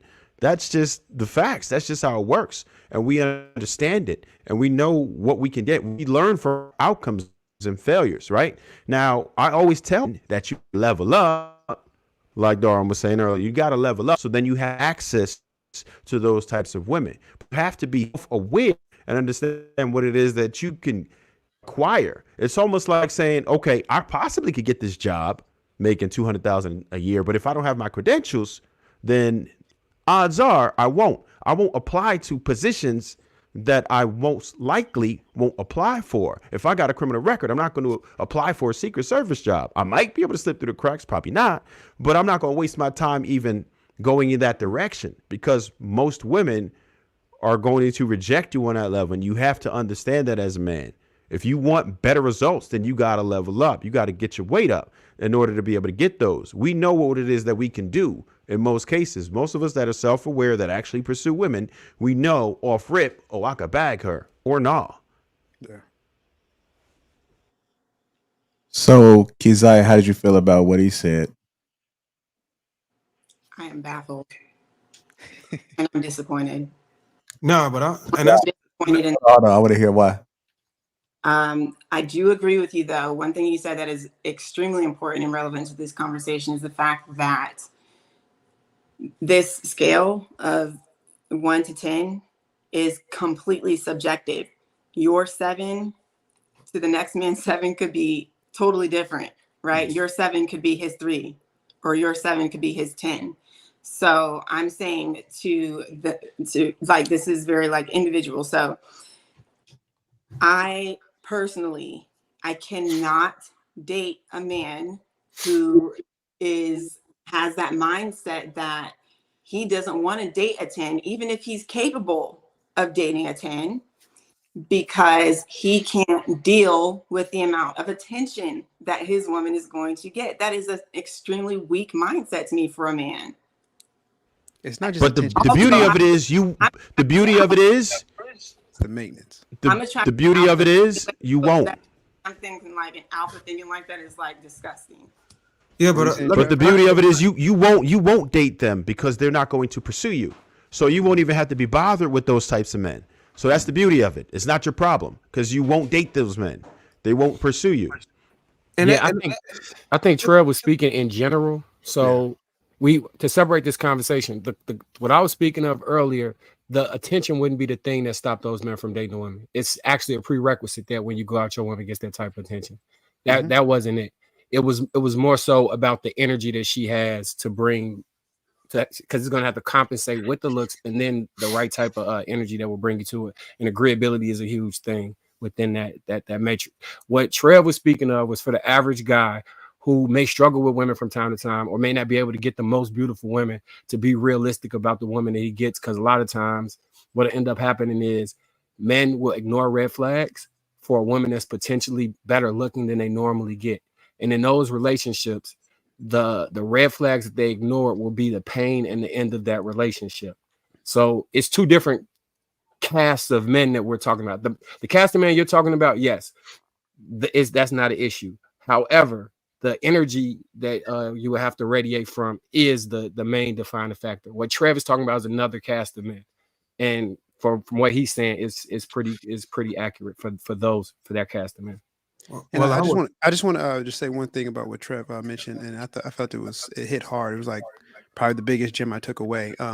Men, we have our own experiences, our own personal experiences, and we do calibrate. We calibrate that as to like what type of women we desire. And there could be a 10, that's sitting right there, and she may not be for me just based off of if she's broke, she's not going to be for me. I don't care how good she looks. I wouldn't even entertain a conversation, because I knew it wouldn't go anywhere. There wouldn't be anything we'd be able to talk about. And I like intellectual stimulation. So it's like, that's something. And she wouldn't respect how I approach her. She wouldn't respect how I talk. She wouldn't respect the essence of me. Versus, a professional woman. I'm in a professional environment. I can have different dialogue, and there's so many layers that we could like break down and go through.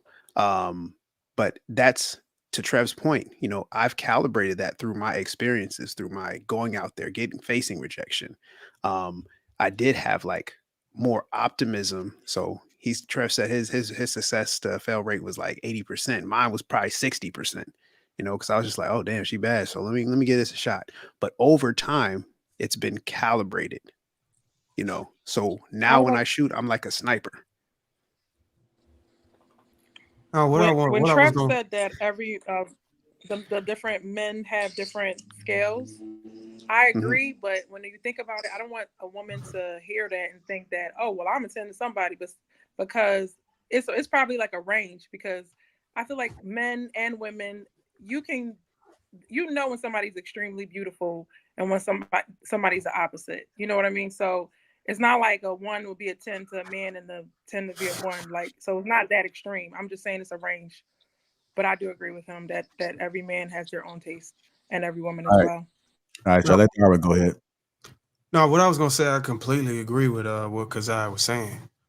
And when we talk about rejection, there's things that I think somebody stated that the fear of rejection, or the rejection men get, can discourage a man from approaching or talking to a 10 or whatever girl he may feel like he can't get. And then you got an attention thing. Once you get once you able to get past the level of not being rejected, now you got to deal with the attention that some man can come in there and pull your girl because of the amount of tensions that she's incompetent to deal with. She's incompetent to fight out the darts. Yeah, I totally disagree with that. I agree with what Keziah was saying. I think it's a matter, and that's why I try to tell men, it's a matter of leveling up, getting your confidence, getting that repetition, doing the work. Because if you know you've done the work, it doesn't matter if she's a 10, 6, or whatever. You've done the work. Go talk to who you want to talk to. And if you get rejected, it's just a matter of accepting that you can't have it all. It's not a matter that she's too beautiful. It's just a matter of you might go and talk to a 6 or a 5, and she might not want to talk to you. It's got nothing to do with whether or not she's a 10 or not. That's a you thing. There's women out there that's 10s that's looking for a guy that they go out. Damn, why the fuck won't nobody talk to me? Like I'm just sitting here. I'm being beautiful like men want, but nobody want. That's a man thing, and I'm trying to break men from doing that by telling them, hey, look, you need to do the work. You need to go out there and do the work. If you feel like you can't talk to this girl, you just gotta go do the work, man. Build your confidence up and go talk to whoever you want to talk to. You know what I'm saying? I think you're mixing it up, Darwin. It's not that we can't Yeah. talk to these women. It's the fact that we know ultimately they're not going to align with what we're looking for. But So it's just see, like and if you're then, just and then looking that, for and then sex, again, then yeah, you might be then able again, to accept it. that's also a you thing. Whenever you get the woman and she's not able to align with the things that you want, that's an issue with your ability to make an impression on her. No, that's the ability. Listen, you can't control. Hold on. This is an excellent teaching point. I want everybody to listen. You cannot control anybody but yourself. You may think you have control over somebody else. How does But impression you mean cannot that control anybody. why did you but get control of yourself. somebody from And if impression? you don't understand that basic concept, you I lost. choose my words very carefully, and when I say impression, I clearly don't mean controlling somebody. But you're insinuating with impression you can control and manipulate a situation. No, at the end of it, when you impress somebody, they still have their decision. They still reserve the right to make a decision whether they want to follow you, stay with you, or leave you. What's that? Say that again? At the end of the day, it's still a you thing. Once you get her and you want to build up retention, you want her to align to the things you want.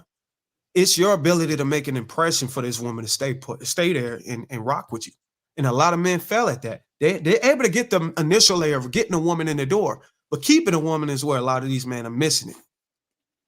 Well, I mean, you got to think about who you are as a man. Sometimes you have to walk away from bad situations. So yes, there are some men who will just turn around, bend over, and take whatever that woman has said because they locked in with that woman. And oh yeah, this is my woman now. I'm not letting this go. I'll just do whatever she says. But when you're a man and you understand how shit works, sometimes you walk away from shit like that. And sometimes people leave with their representative.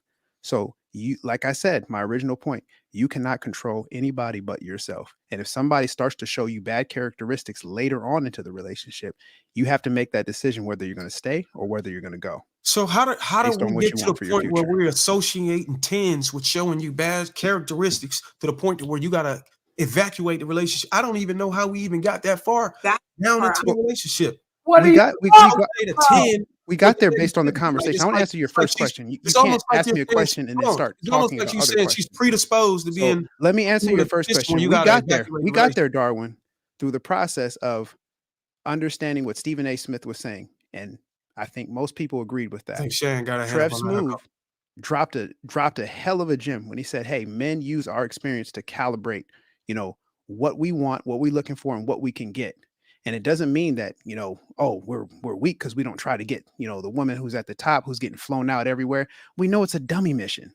So it's just like, why are we going to waste our time on a dummy mission? Why am I going to apply to the CIA when I got DUIs on my record? It's a dummy mission. It's a waste of time when I could be focusing on, a job that would accept me or,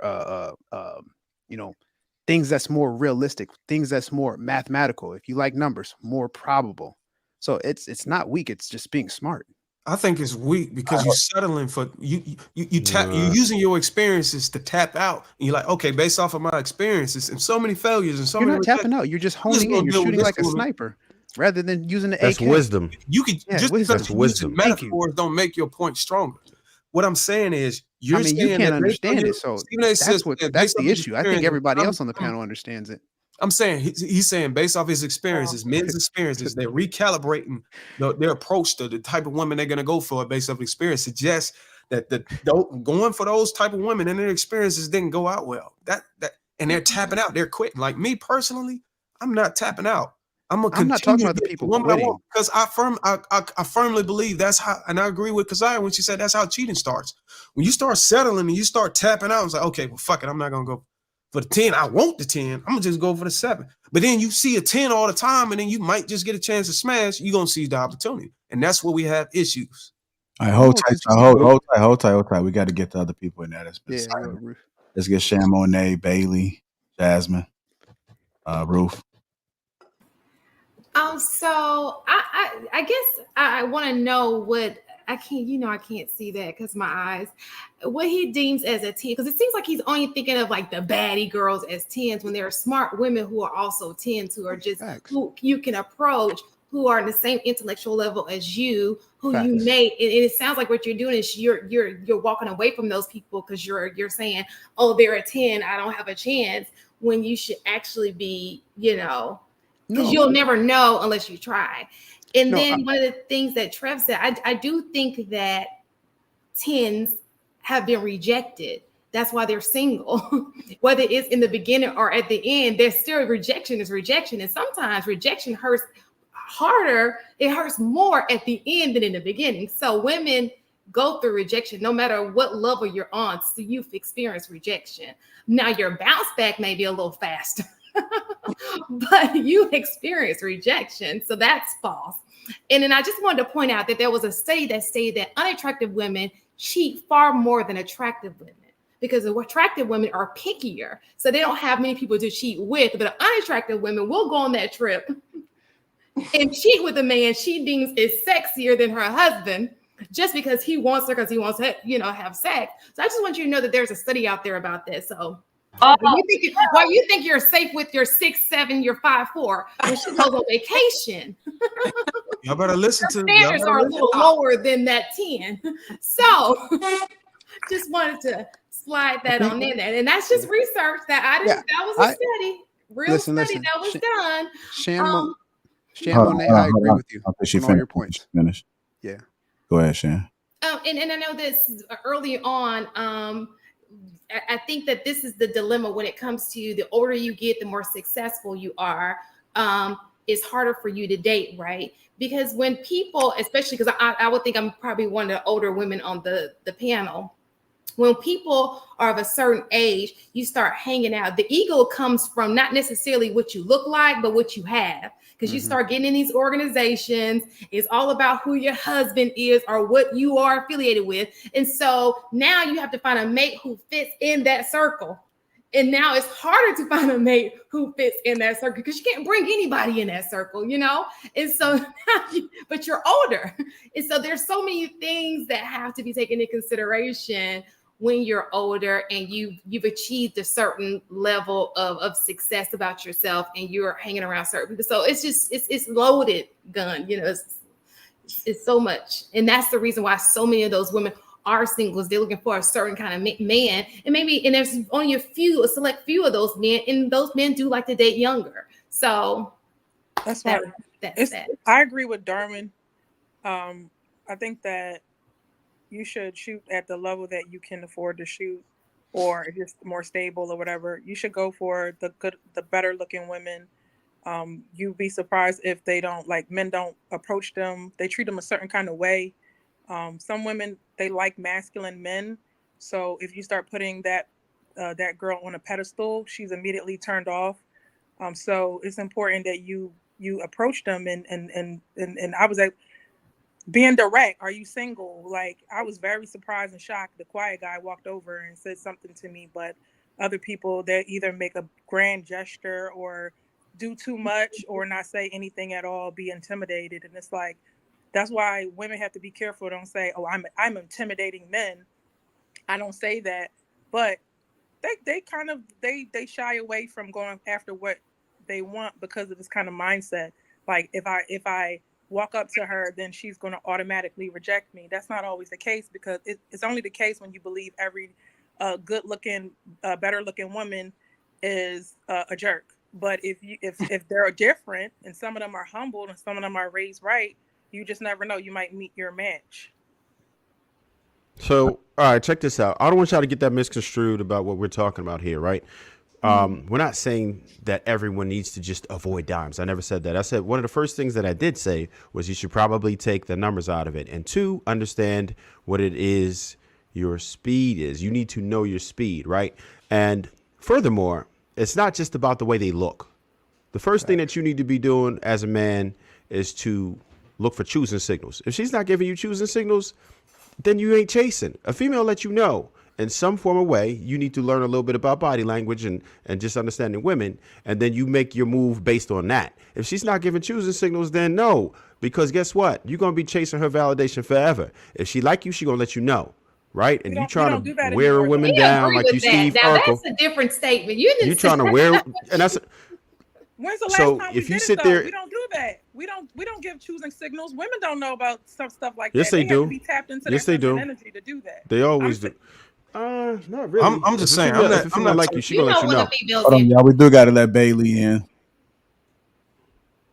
And Jasmine. Go ahead, babe. Yeah, I was gonna say one thing, confidence. Confidence will get you, I think, a lot of places. Then you'd be surprised because I think that guys, right? Like I'll just say, for example, I had, a guy say to me before, oh, I was scared, to approach you because you're attractive and I thought you were mean, or I thought you may be mean or not nice. So, but I think fear holds a lot of guys back in terms of shooting their shot with girls or women who they might find attractive. Just go up to talk to the girl. It doesn't matter if you think that she is maybe out of your league. If you have that confidence is going to take you so far. And I agree also, right, with Trev, what he was saying, how when the women, it's not so much also just important about the looks, like the signals. A woman will let you know if she is interested. We'll give you a smirk. We will do a quick look, and it's right. It's all in the eyes, it's all in the smiles. Like we know. So there's definitely signals that you definitely need to be looking for, but also have the confidence. Like don't allow fear to stop you from going after what it is that you're wanting to pursue. All right, go ahead, Jasmine. I already spoke. Oh, yo, internet. I'm just actually. I think one of my boyfriends in college was. Huh? Can you hear me? Okay. No, I'll say I think one of my boyfriends in college was considered not attractive, and that was just because I'm pretty sure he's probably like a 5, but his confidence was a 10, and the way he approached it was really sweet. Like, he showed up with a teddy bear and stuff like that. So it's like, don't be afraid. Shoot your shot. You miss 100% of the shots you don't take. Well, I think what Trev was talking about was that you didn't stay with him. So he was all sweet in his approach, but you didn't. Because then it goes back to what Keziah is saying about confidence and insecurity. Now, he was very insecure. Like, if you look at somebody, if I even make eye contact in another direction, oh, you looking at that dude, you think he's attractive because he got muscles and does and then it would go left completely fast. So yeah, you can't. Now that's the one thing about dealing with dudes that are not attractive and not confident. They will be very, very, very insecure, and really that's going to be a tough place to be in. So you just got to be really careful. You need somebody that's really sure of themselves, happy with themselves, and that's it. Like, I don't care about looks. Like, I just need you to be understanding of who you are and understanding of what you bring to the table, and be confident in that. But even if she's not your speed, fellas, if it's a girl that's, hey, you're out and you like her and that's the one you want, you should just go talk to her anyways, even if you're not your speed, because you may find that there's some women out there that may be receptive, and the chances may be slim, but take your chances, brother, because one thing about it, if you do happen to get in the door, if you do happen to get a chance to date this woman, and she asks you, okay, why did you pick me? Instead of saying, oh, you winked at me, or I saw your body language, or you smile.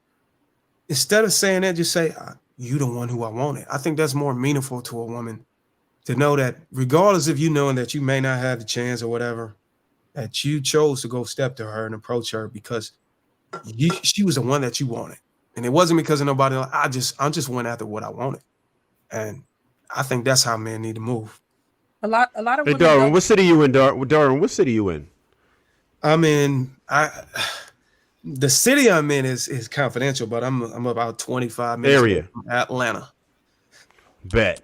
Next time I'm in that area, man, we gonna go hit a spot or something. I gotta see how you doing sir, this. I am married. I gotta see how you doing this, bro. No, just for practice. Just practice. Just practice. But I agree with Bruiser. Trying to get my wife The shot never taken. right It's on me, always too. missed. You should definitely try it. Shoot your shot. Send you on the dummy mission. Hey, the thing is, men have already done this. We've done this like from the very beginning. Because I knows me personally. So if I don't care, man, like me and her brother is like best friends. So all our lives, man, from young all the way to adults, it didn't matter. We didn't care if we didn't have any money. We'd be broke. We didn't have nothing, whatever. We would talk to whatever we wanted. It didn't matter. It wasn't a thing about rejection. If that's what you wanted, that's just what you want. Go after it. Be unwavering. I got a question. How would you ever know? So we always say as men age, they grow, right? They get better with time. So how would you even know that you're getting better if you never go up and you elevate what you like? So she may have rejected you in your 20s, but now you getting, you almost there and you could be getting a different type of woman, right? So you'll never know that if you don't shoot your shot. See those guys you kind of learn that by the way that women respond to you. You'll know very quickly. You'll find out. I think the details matter on why. I think the details matter on why the guy got rejected. Okay, if he's obvious. Okay, like for example, the guy's overweight, or what I'm saying, he might not be fit enough for the woman. He may go and his level up to give him some confidence. Might go to the gym, lose weight, get more fit. Yeah, and he should probably do that first, right, before he start running down on dimes, right? And that's why I said to improve yourself as men before you start going and understanding what your speed is. That's exactly what I said. You're right with that. You're right. You should go improve yourself by any means necessary. But if you're in the moment, that doesn't mean that you don't go after the woman whenever you haven't improved. You still would take your chances. You never know who you're gonna. There's some women out there that are beautiful. That just their personalities aren't aligned with speaking first or even giving you body language. They're just antisocial, or maybe they just introverts, or they don't really speak much. But if you would ever come over there talking the right stuff, they will give you a chance at a conversation.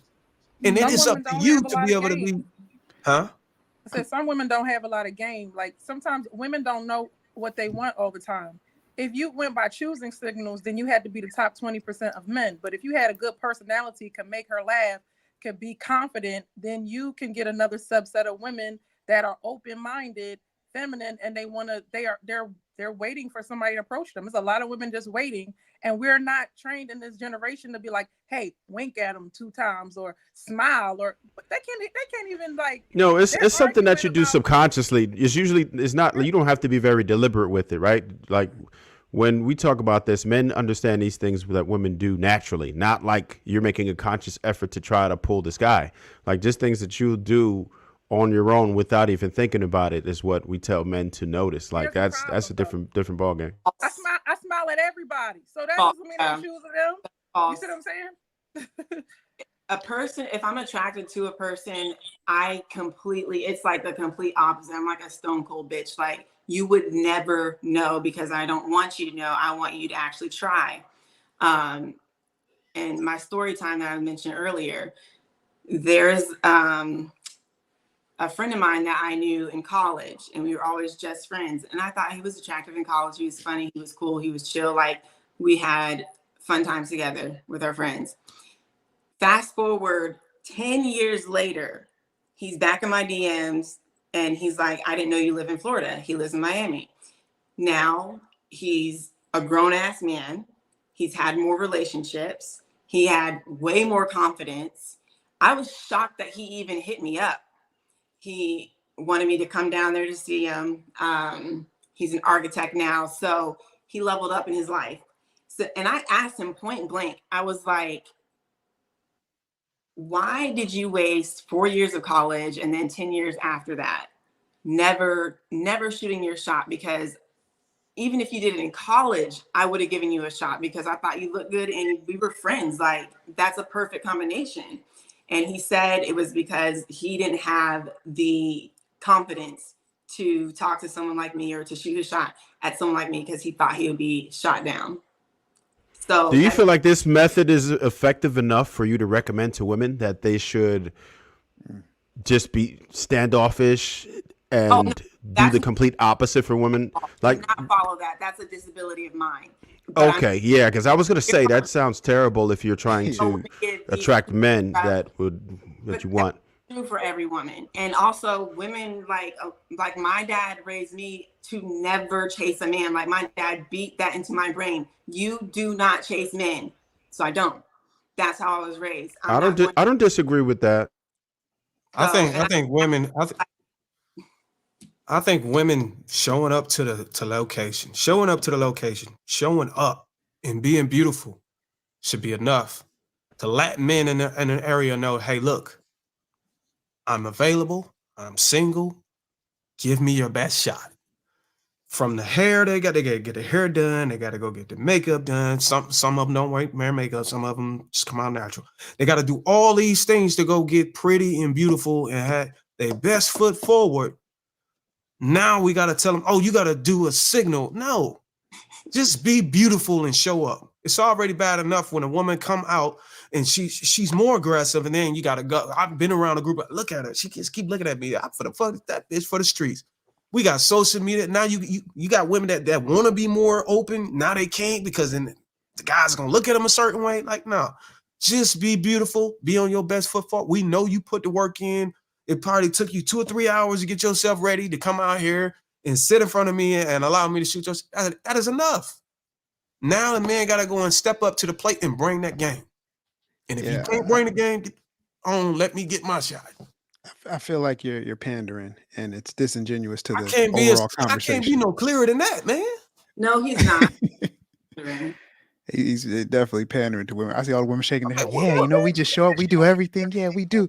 Yeah, you go, darling. Like, nah. Tell the truth, bro. You could go. It take you probably 20 That's minutes. all I do. I never need that premise.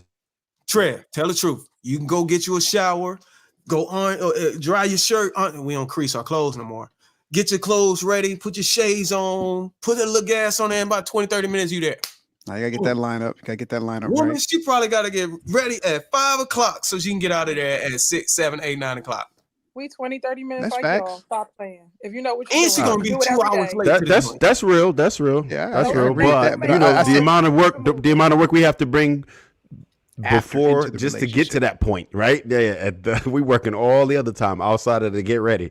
We got to get our game up. We got to get our weight up. We got to get our fuzz up. There's so many other things that we have to do. We have to be charismatic, right? We have to entertain them. We have to be humorous. Like we got to be swaggerlicious. Like we got to be ready to rumble. Charisma, like, charming. You just got. You don't have to be charismatic. Which one of those don't you have to have? Let me know. You just got to be yourself, bro. Nah, all right, so we're not being realistic. You're making it seem like, everybody comes out of the box being charismatic. Like everybody come out of the box having any swag or having conversation and being well read. These are things you have to work skills. People don't come out the box. That's why 80% are rejected by percent of women. Like it's something that we have to bring to the table and just pop up. Make sure your clothes is decent. You good. Be yourself. You ain't gotta try to be super charming or read some lines in a book or no, just be you, because you're not gonna get dimes by being eventually you. the real you is gonna show up later on in the relationship. You don't want that. Well, we're not talking about being a phony person. We're talking about self-development, just like how you spoke about getting your weight up, right, and leveling up. That's what we're speaking of. We have to get our weight up. We got to be ready. You gotta put on when you get ready to go to go out. That ain't something you got to put on. That's I something know that you it ain't exactly. That's something that we have. It has to be a that. lifestyle. That's what I'm saying. It has to be within you. That's a lot more work than just showing up. Have some of the things that they have 5 days a week. No, they don't. They gotta powder themselves and they gotta to do attract men. thing. They gotta go. No, they gotta go to bro. the gym just like I'm talking about us. Don't I'm cap. talking about us. To have that, Don't cap, to have bro. that 6-pack ab, you gotta put in the work. You can't just fake that. So no. And women love no. that. It's genetics. I don't even do ab workout and I got a 6-pack. I sound like women. Sorry. Women do have to do work. Stop I playing mean, like no, they do. No, I'm not saying that they don't. Not to. just I'm saying, talking like, about to it was- attract men. It doesn't take nearly as much to attract a man, right? Retention's different, but like you could just kind of show up and like I seen women walking down the street with pajamas and slippers on and getting ran down on by men, just the same, right? Yeah, but don't those say you men don't wanna see it. smack. Don't say you don't see it. But so yeah, but what type of attraction? So we know that there's different type of attraction, right? Yep. Not the what she wants it for. Who cares about if he just wants to sleep with her? She wants him for longer than that. So that doesn't matter to women. She wants a relationship. So those are the only ones that we want to talk about. She just put on some jogging pants to go return her Amazon package. She really didn't want none of that, but this dude want to go smash. Hey, Trev, you on mute. Put them jogging pants on. Oh yeah. So we can't get it twisted here because that's the primary goal for any man pressing any woman, usually, right? You understand that, right? Like that's just what it is. That's yes, for no matter what. Yes. So what I'm saying is to have sex, yes, but that's not what she wants to just do is have sex. That's just for you. Oh, we know that. We know that. And that's the primary goal, period. Right. So for a woman, Why most men approach women? Yes, absolutely. Okay. So for a woman, Yeah. her Am I primary wrong? goal- No, you're right. You're right. Most men do. for a woman, her primary goal is to have a relationship eventually, right? So Sometimes depends on what type of woman you're talking about. It's different. well, for the most part, even the women who are out there in the streets eventually want a relationship. They're just doing it the wrong way. Okay, so they just their method is just not it's wrong. But at the end of the day, most women want a relationship. Majority of the women want a relationship. So while that may be on your mind, that's not necessarily. It may be on some, but that's not necessarily a majority of women's mind. And for her to get what she wants, she has to put in work. All right. Hey, we got to transition, y'all. I'm going to get the super chats on the back end. I had one more topic that I wanted to go ahead and speak on. It'll take about another like 20 more minutes. I had one person that confirmed said they'll stick around, but let me just go ahead and cruise through this. But Akademiks sat down with Donald Trump Jr., and I'm only going to play just a couple of videos. But this first video was talking about corruption and power. I want to get you guys' take on it. And then the other video would be about Kim Porter's murder, how it seems suspicious. Yeah. Let me go ahead and play this. That's the thing about that, because, and I guess that's also, it kind of leads into, some people are saying, hey, he's a Jeffrey Epstein of hip hop, and then also when it comes to that, people are like, well, did no one know until it got too late? That's the problem. I think so many people like. They always tried to do this thing, again, they did it with me with Jeffrey Epstein. It was nonsense, right? They tried doing it with my father because, he lived in Palm Beach and he came to Mar-a-Lago in the early 90s. Like he was literally thrown out of Mar-a-Lago in the early 90s. He was like a member. And my dad's like, no more, you're out. Because, there was these rumors and he was like, I just don't want to be a part of that. Oh, I thought you were going to say they called him, in the bathroom. Well, no, but he was trying to pick up, girls that worked in the spa. And he was like, no more of this shit. You're out. Yeah. So leave my workers alone, man. Get out of here, man. Yeah, so there was always something about him that we never quite... So he threw him out in the early 90s, but that's why it's so odd that even after he went for it, not like innuendo or rumor, the guy went to jail, he comes out and he's having dinner with, big media personalities and Bill Gates, and it's like, no, but here's the one... You notice how it's always the one picture with him and Trump? There's one picture of them together, and they're like, it's from 1992, and they're like, they were great friends. I'm like, how come you don't tell the rest of the story? How come you don't talk about the other guys that were friends with him in 2017 after all of that shit? Right? That I watched the documentary. That was even spooky where they're like, the first time he goes into court and when he gets caught with something, and they're like, that court proceeding is wiped from the record. You can't even find it. It's just gone. You know what I mean? And so, is that rich privilege, or is that hey, listen? No, that's more. That's he's got shit on people privilege, and as long as they're working that, it feels to me like there's no way he wasn't working for someone. Whether that's, there's the people say, oh, he was working for Mossad in Israel and he was basically there setting up powerful people, right? Setting up powerful people, get them in a compromising position. Whether it's Prince Andrew or one of these people, get them. Hey, we got a picture of you with an underage girl. Now you work for me. It feels more like that than anything.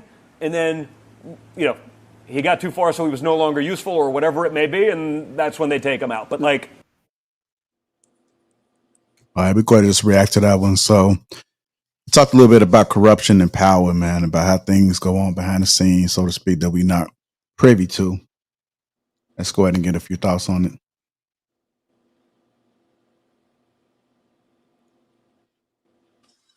I can just say that, you know, we all know the saying, what's done in the dark comes to the light. So, you know, there's nothing can, a lot of things don't go unhidden for a long time until, or without, you know, some light being shown on it.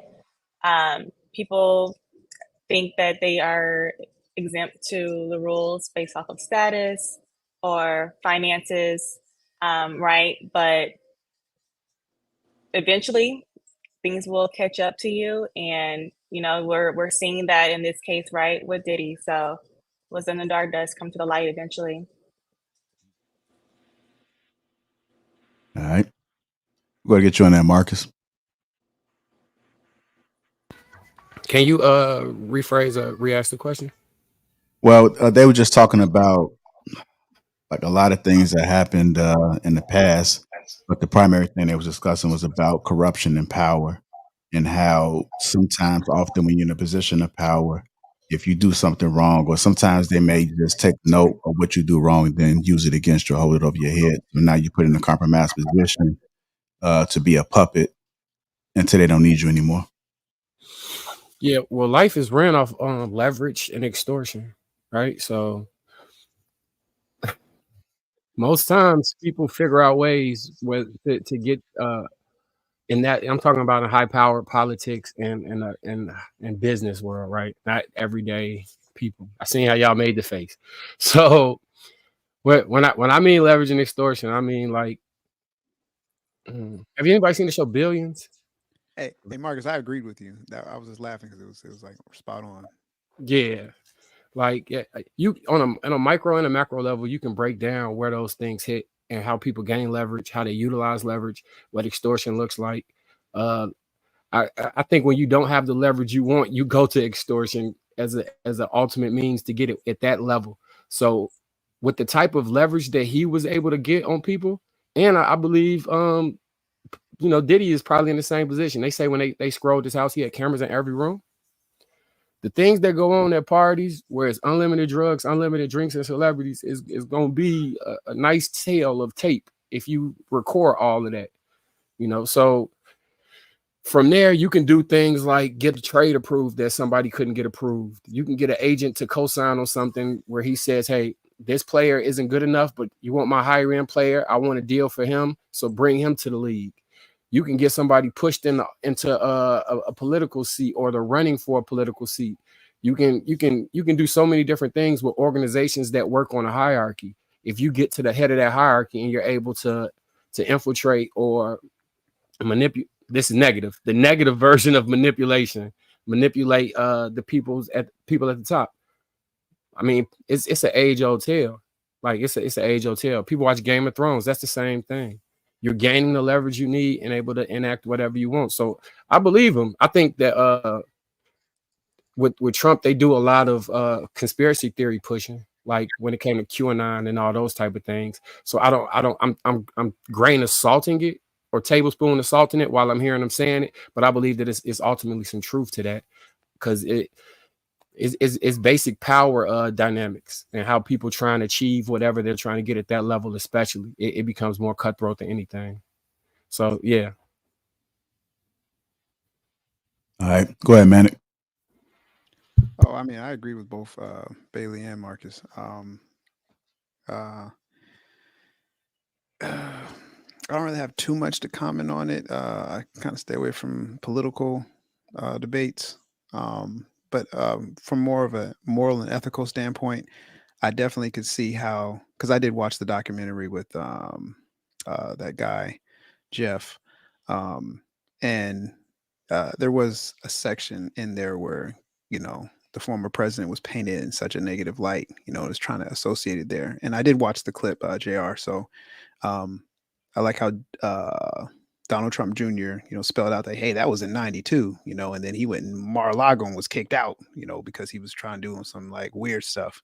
and we weren't standing for it in '96. So it does paint that, it does give a little bit more information on on that matter. But yeah, I mean, this is common in real life, but it's even worse in politics. That's why I don't really like to comment on politics too much, because manipulation, extortion, blackmail, that is just all a part of it. If you want to get somebody to do something and you have dirt on them, a lot of times people will concede and fall in line rather than have their reputation be destroyed, especially in the political arena, because it takes so long to build that up. So I don't doubt anything that they were saying in that conversation regarding the death of Kim Porter. It definitely had validity to it. I want to add this too. When we played the Glorilla video earlier in the stream, so money does not always equal power. Yeah. If it's utilized correctly, it can get you the power. Asking, do you know who I am, to a beat officer or a regular traffic cop, that's a sign of not understanding what power actually looks like. Because they would comply, went to the station and walked clean out of there once somebody found out who that was, with no charges, with the right type of leverage and the right wheels of power to turn. I think it's a decent juxtaposition when you look at the two and how those things play out. And it's not necessarily a finance thing, because I'm not even go that far into it. But yeah, money doesn't equal power. All right. I like that. I'm gonna go ahead and play this other video, this part 2 of it. We talked about Kim Porter. Here we go. What do you think about that? He's someone who's operated in that entertainment sphere that's kind of similar, and we do know, like, previously, I think it was maybe the 2008 election, like he spearheaded the vote or die movement, and he's kind of been politics adjacent, but he's been big and it's kind of like, I know him and your father must have had relationships or whatever. They did for a long, and then he went full leftist, maybe because of some of the stuff he's been doing, because that whole thing's crazy. But it was interesting, like, and now it sort of all comes back together. Just, dude, like I said, I sort of grew up in that world. I grew up in New York. Before politics, like, I used to get invited to the cool person parties. I was there. Did you ever right? hear anything? Not those parts.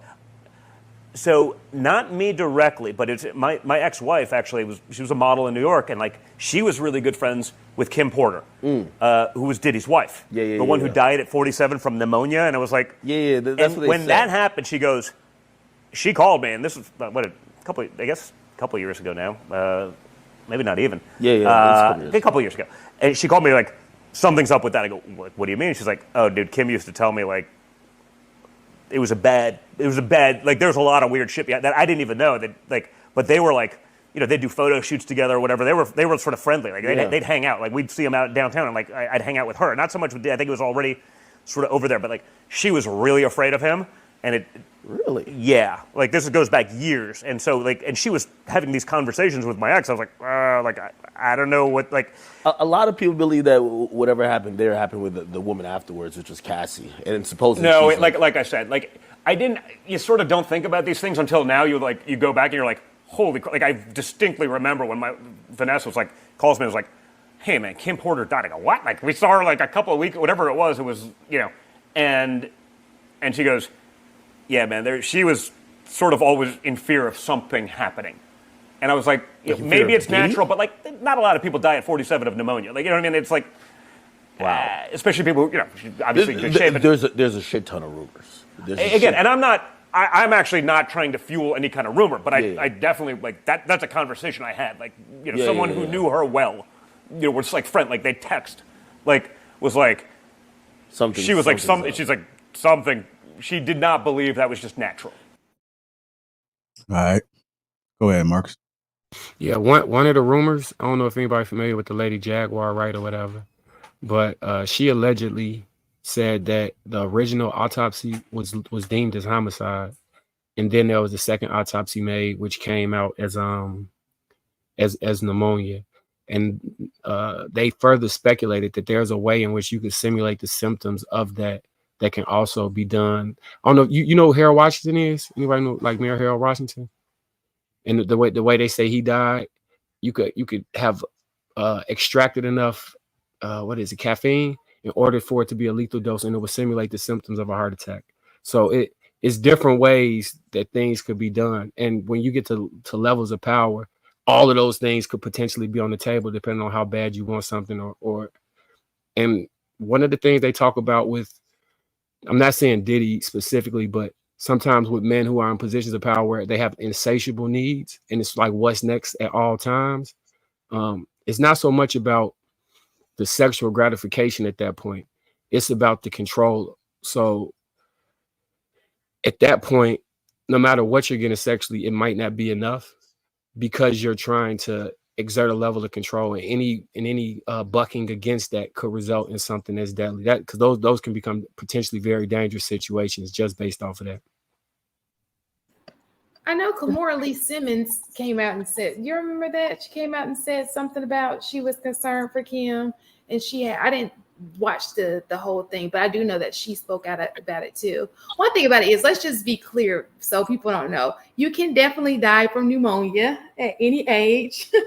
I had a friend who was 19 when we were in school who died from pneumonia. So it's very rare, but it can definitely happen. So go get checked out if you have pneumonia. But yeah, there are a lot of people who are her friends who had, when she died, they were like, oh, it's a red flag, like something. They just feel like it was something more than what it really was. But who knows?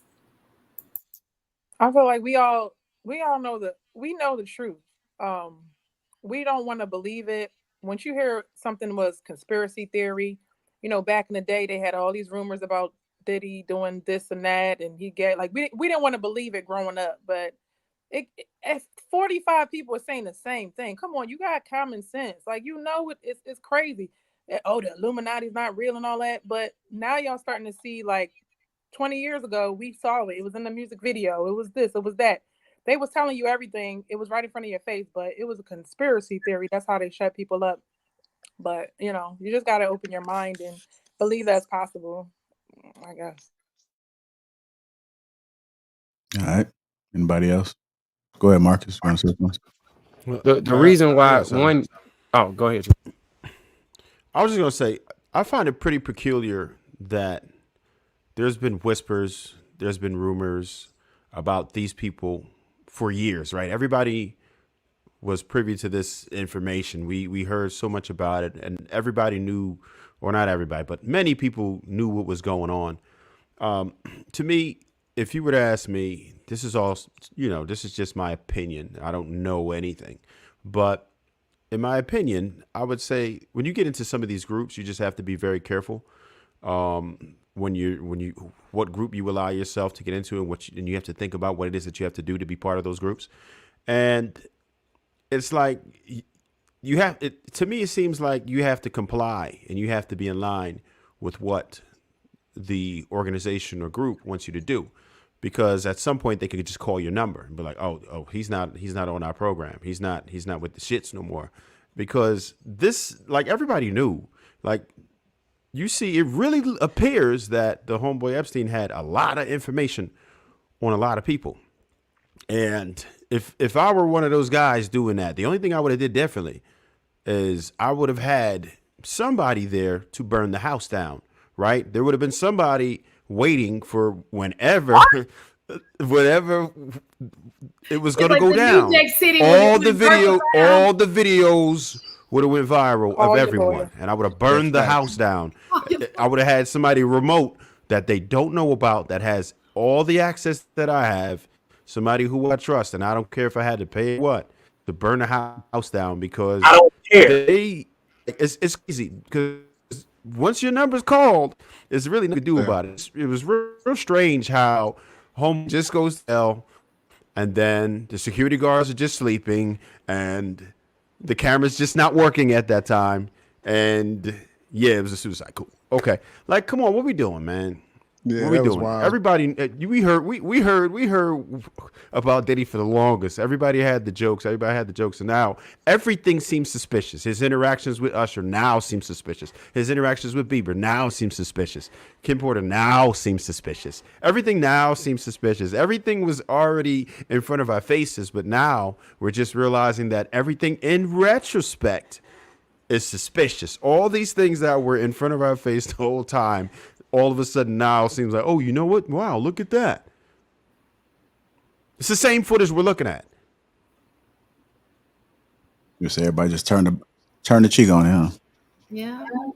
We didn't Yeah, also have pause. enough context, and like, Well, you remember, I know it wasn't about PD, but y'all remember when Raz B came out and told about what was going on, and they kind of threw him to the side and, called him a joke. But They say you crazy. We heard about what Jaguar riots. You heard a lot of people talking about this. Cat Williams kind of started bringing some stuff up too. Like people knew about this. People knew about these parties. Like all this stuff going on. And some people were kind of talking about it, but they always write you off as crazy.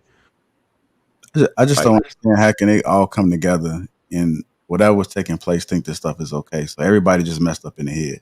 I mean, even nobody wants to be outed. If they did something, nobody wants to be that person who did it. So you're gonna deny it like that never happened to me. Yeah, but they still going.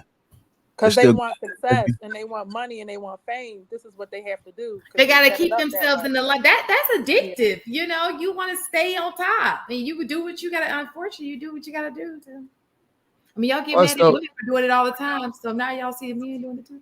Plus, everything but the most extreme things can start seeming normal to you. So you also got to think about the world they navigating in.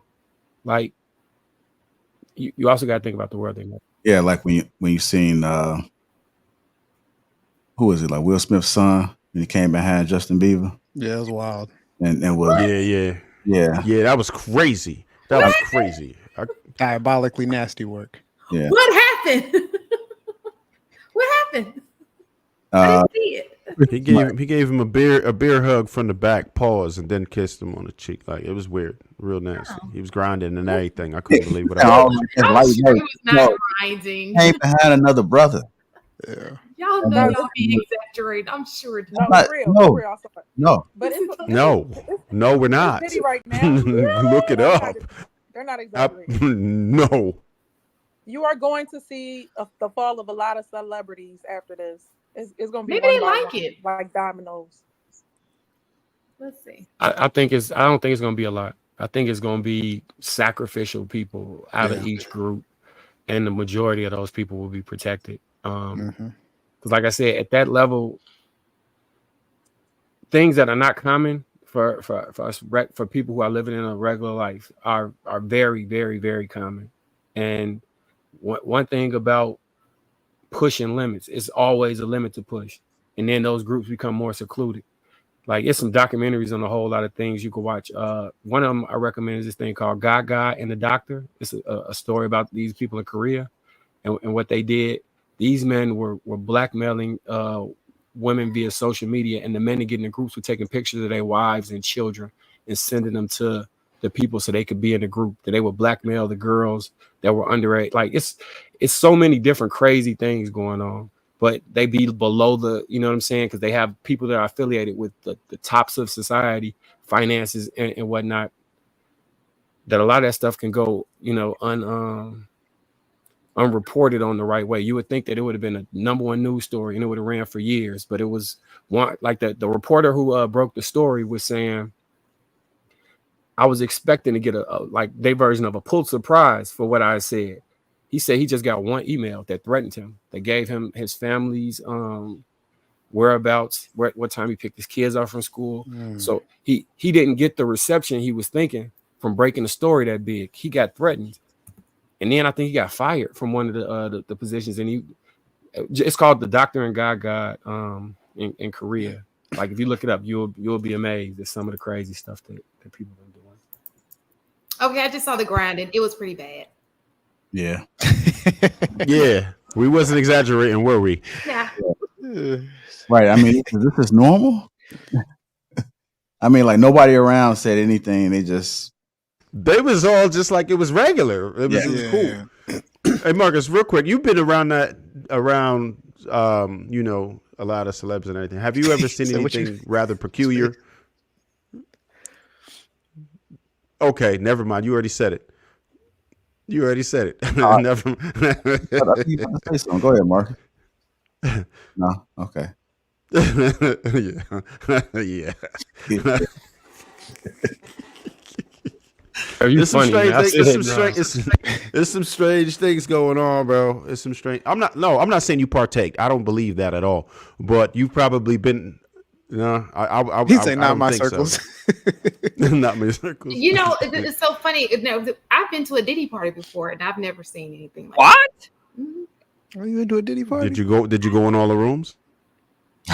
The dark party I went to didn't have like back rooms. It was in a facility, and it was like, you know, section. It was like a Ciroc out. You know, it was an all white party.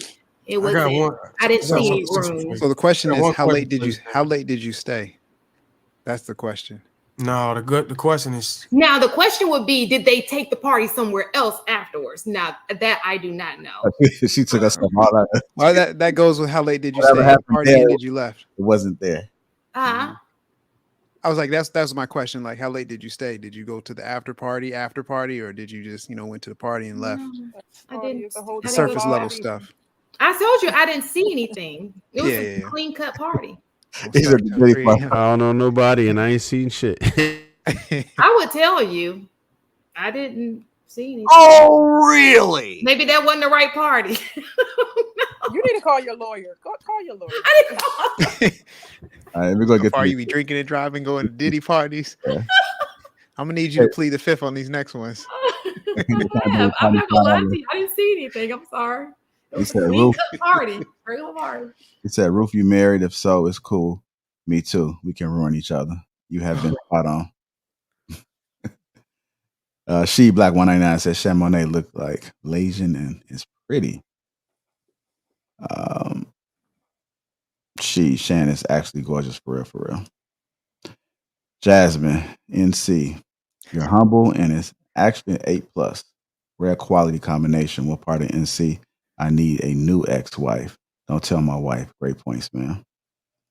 Steve Black says I've dated 9s and 10s. They do get flown out. Secretary assistant, SEC assistant, coaches, and pro athletes, they are spoiled at a young age. I'm a lawyer, by the way, and from the South. A P accountability partner found out says Darwin Ebony K is exceptionally delusional. She called herself a 9+. She's an adjustable 6+. She's not that fine, and I love golden girls. Ryan Anderson 199 says finding a humble 10 is like finding Bigfoot. Try giving a little girl all the toys. That's a 10. Acquiring a 10 can be greatly rewarding to both, but can it be lasting happiness for both? Does she check the book of 80-20, 70-30, 5-6-7? You'll be happy. Lastly, Congo English again. Stephen A. is not talking about physical erection. He is referring to mental girth, mindset, and sincere disposition. I thank everybody out. Rilla came in and said, hold the like button accountable with the $5 salute to you, sir. Thank everybody that's contributed to the platform thus far. This has been an excellent show. I appreciate you guys sticking around a little bit longer just to go ahead and squeeze that topic on in. I know y'all minds were going to the gutty. I was waiting to say no Diddy, but no Diddy. All right, y'all good? Okay. All right, the after party starts at 3. I see y'all there. Pause. It was a joke. No Diddy. All right, you got it. No Diddy. No Diddy. There we go. Looking for one of them no Diddies. All right, man, hit the like button on your way out, man. Appreciate everybody for giving their perspectives tonight. Let's make sure we support each other and everything we got going on. If you do got Instagrams and YouTubes, let's make sure we support those as well. Thank you guys, man. One thing, JR, before you close, that sound effect that says, can you do that sound effect, the owl sound effect? Ow. Shan Monet, is that you? It's Cardi B. Oh, that was Cardi B? Oh, I thought that was Shan Monet. Sam, man, my bad. What? In 94. Come on now, y'all can't say that don't sound like Shan Monet. Ow. Say it again. Ow. Ow. It do. It literally do. That's going to be clipped.